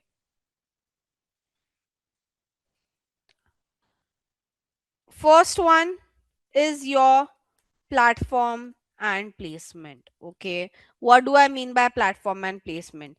Analyze the non performing platform and placement and pause them. Okay, first thing, and trust me, to do this you need to have at least minimum 30 days data. Okay, if not 30, 15 at least. You should have enough data to give your optimization, guys. Like you can't say that I started my campaign today and like I waited for 2 days and it is not performing. Guys, you have to give the platform some learning period. Okay, so you have to at least give learning period of 30, 15 to 30 days to get that analysis. Okay, you can't just wait for 2 days and you see you tell me, ma'am, Instagram is not performing and Facebook is performing. No, I need enough data to come across this conclusion. Okay, so whenever you give any suggestion with respect to improving your conversion rate or giving any suggestion for the optimization, always wait for to get enough data. Okay, minimum I'm saying, like I always say for 30 days, but let's say you have a you're working with a very small client, they can't afford waiting for 30 days and at least 2 weeks of data. Okay, so the first thing you can do is you can analyze, you can check which are the platform. Let's say you're running one campaign. As I said, Meta will give you all of this data, that how much Instagram has spent, how much you have spent on Facebook, what kind of results you have got. So analyze. When I say optimization, first you have to analyze, you have to do a lot of analysis on the platform, right? So you can analyze and you can let the client know what are the platform and placement which are not working and turn it off. Only spend on those platform and placement which is working for you, right? Then do some creative level analysis. When I say creative level analysis, see what kind of ads are working, right? Is your static ad working or is your video ad working? Correct? Then do your audience level analysis. Okay, so audience level analysis, find out what audience is working for you. Your saved, like, is saved audience working, or look like, or remarketing, which one is working? So you have to break down your campaign in all this level to find out what is performing, what is not performing. Okay, do some A B testing with your landing page. Okay, sometime everything is great, your entire campaign is great, your targeting is correct, platform is correct, ad is also correct, the problem is with your landing page. Then do some A B testing. Take one ad to home page, take second ad to another page, and see where you are getting better conversion rate. There could be some loopholes with your page itself, right? And by the way, when I say creative level analysis, it is not just with respect to your video or image, it is also with respect to your text copies, it is also with respect to your CTA, it is also with respect to the communication that you use. So do a thorough analysis to give that suggestion. See, when I say optimization, optimization is all about checking all this data. You have to check all this touch point and then let your client know, okay, this is working, this is not working. Let's turn off what is not working. So automatically, if you turn off what is not working, your conversion rate would increase, because now your hundreds per, like, earlier it was like you're spending only 30% on what's performing. Now you'll be spending 100% on what's performing. So if you're spending 100% of your money on what's performing, ideally your conversion rate would improve. Make sense?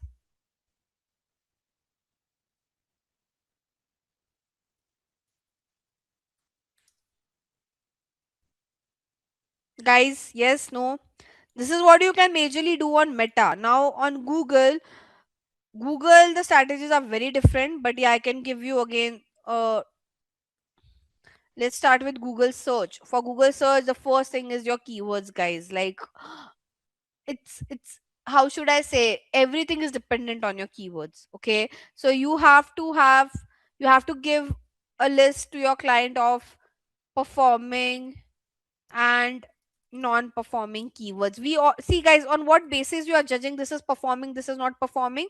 Based on, you know, what metrics decides the performance is your conversion, cost per conversion, and your conversion rate. You are saying that one keyword has a conversion rate of 1%, other has a conversion rate of 10%. Obviously the 1% is non-performing, right? So the first one is all about performing and non-performing keywords.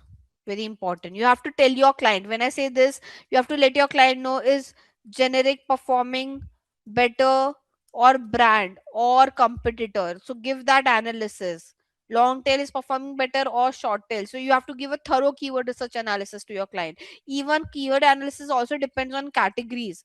Let's say your shoes category is performing better than sneaker category keywords. So it can be also difference with the categories. You never know. So when I say keyword research, do a thorough analysis on that. Okay. Then, by the way, guys, also I forgot to mention it over here. Your location, gender, age also plays a very important role. Your campaign might be performing well for some location. It won't be performing well for some. It won't be performing well for some of the locations. So do some demographic and geography analysis as well. Same goes for Google search. Check for which location your campaign is performing or not performing. Gender, age, this is like basic. Okay, and apart from that, you have to do your ad analysis again on search as well. Now on Google display and video,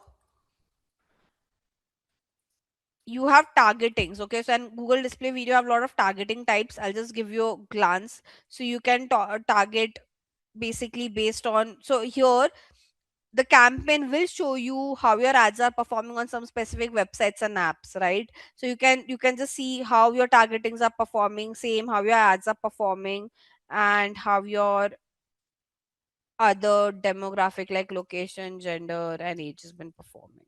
The whole point of your conversion rate optimization is, guys, you have to give suggestions and they'll give you data. Like for this one, they are not asking you to do all of this, they have given you data. See this, can you see?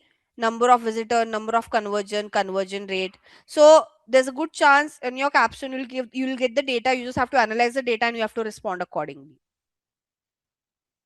Am I clear? Guys, I'm just covering, see, helping you out with how would you perform your capstone, okay? I'm just giving you the touch point, I'm just giving you the thought process. Rest you have to do some brainstorming from your end as well. Am I clear, Krish? So mostly for the conversion rate optimization, they will give you a data like this. So they have given a data here for an example. Okay.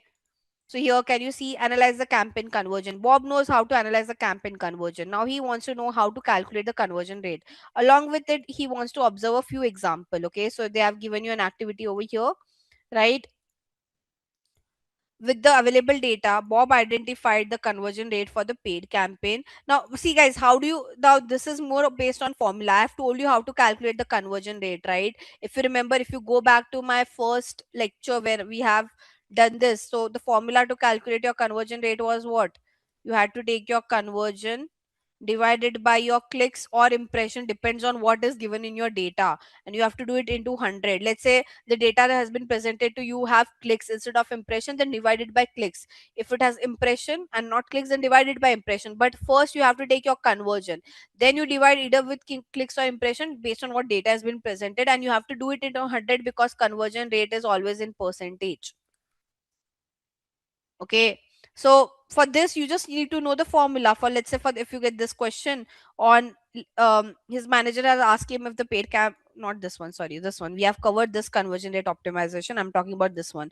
Bob knows how to analyze the campaign conversion. Now he wants to know how to calculate the conversion rate, right? So to calculate the conversion rate, you should just know the formula, which is your conversion divided by clicks or impression. When I why I say clicks or impression, because it depends. If the table just have clicks and not impression, you divide it by clicks. If the table have impression, then you divide it by impression. Okay, so your clicks or impression in 200, and that's how you find out a conversion rate. So here you just need to use the help of formula. And for this kind of question of compare the different campaign, they'll give you data like this. Okay, so now, which is the last part of our activity today. So what does this says? With the available data, Bob identified the conversion rate for the paid campaign that he was running. The sales and marketing team of his organization want to compare how their competitor is performing after moving to digital marketing. They have approached Bob and asked him to track how the competitor campaign is performing. Bob want to compare the competitor campaign with the campaign that he has created. Also, he wants to interpret the result and provide a conclusion on whether his paid campaign is effective or not. Now, for that, the data would be shared like this. Okay, so activity compare different campaign. Okay, now this is basically your competitors numbers, an Expedia, ABCD, whatever it is. Now with this data, you just have to see the numbers and you have to do a comparison. For example, let's see this for campaign 1, which one is better? What do you think, guys? Which one is better? So when they had this were the amount of conversions they have got, this are the amount of number of visitors that they have got. Okay, ideally, if you see an Expedia and ABC, the ABC has performed better than an Expedia for the campaign 1 because it has higher amount of number of visitor, it also has higher number of conversions, right? Because the conversion rate is same, I'm doing comparison based on number of visitors and number of conversion. Okay, for the second campaign, if you would see, let's see. So now here, more than, see, as I said, our focus is on conversion rate here because the conversion rate was same. I said that, ABC is better. But now here, because we can clearly see the conversion rate of an Expedia is better in campaign to an Expedia is a better performing one, right? And last but not the least, so why it is better? Because out of 3000 people, half of the people have converted. Here only 45% of the people have converted, so obviously NXpedia is better than ABC. So your first priority should be given to conversion rate. Okay, here because the conversion rate was equal, I said that ABC is better, but in this case your NXpedia is better. Even in this case, if you would see, your NXpedia is better because 70% of people are converting. So basically, out of like 5,000 clicks, let's say consider visitor as clicks. So out of 5,000 clicks, if 3,500 people are getting converted, don't you think this is better any day compared to ABC? So for this activity of comparing the data, ideally your first priority should be conversion rate. And if you get a example like this where the conversion rate is same, then see the number count, which has got highest amount of conversion. But the priorities goes with conversion rate and then number of conversion, not other way around. Make sense? So anytime you first see the conversion rate, if the conversion rate looks equal, then move to number of visitors. Sorry, number of conversions. Thanks for joining us, and keep learning, keep experimenting, and let's dive into paid campaigns and maximizing ROI to understand how smart advertising creates real business results. See you in the next lesson.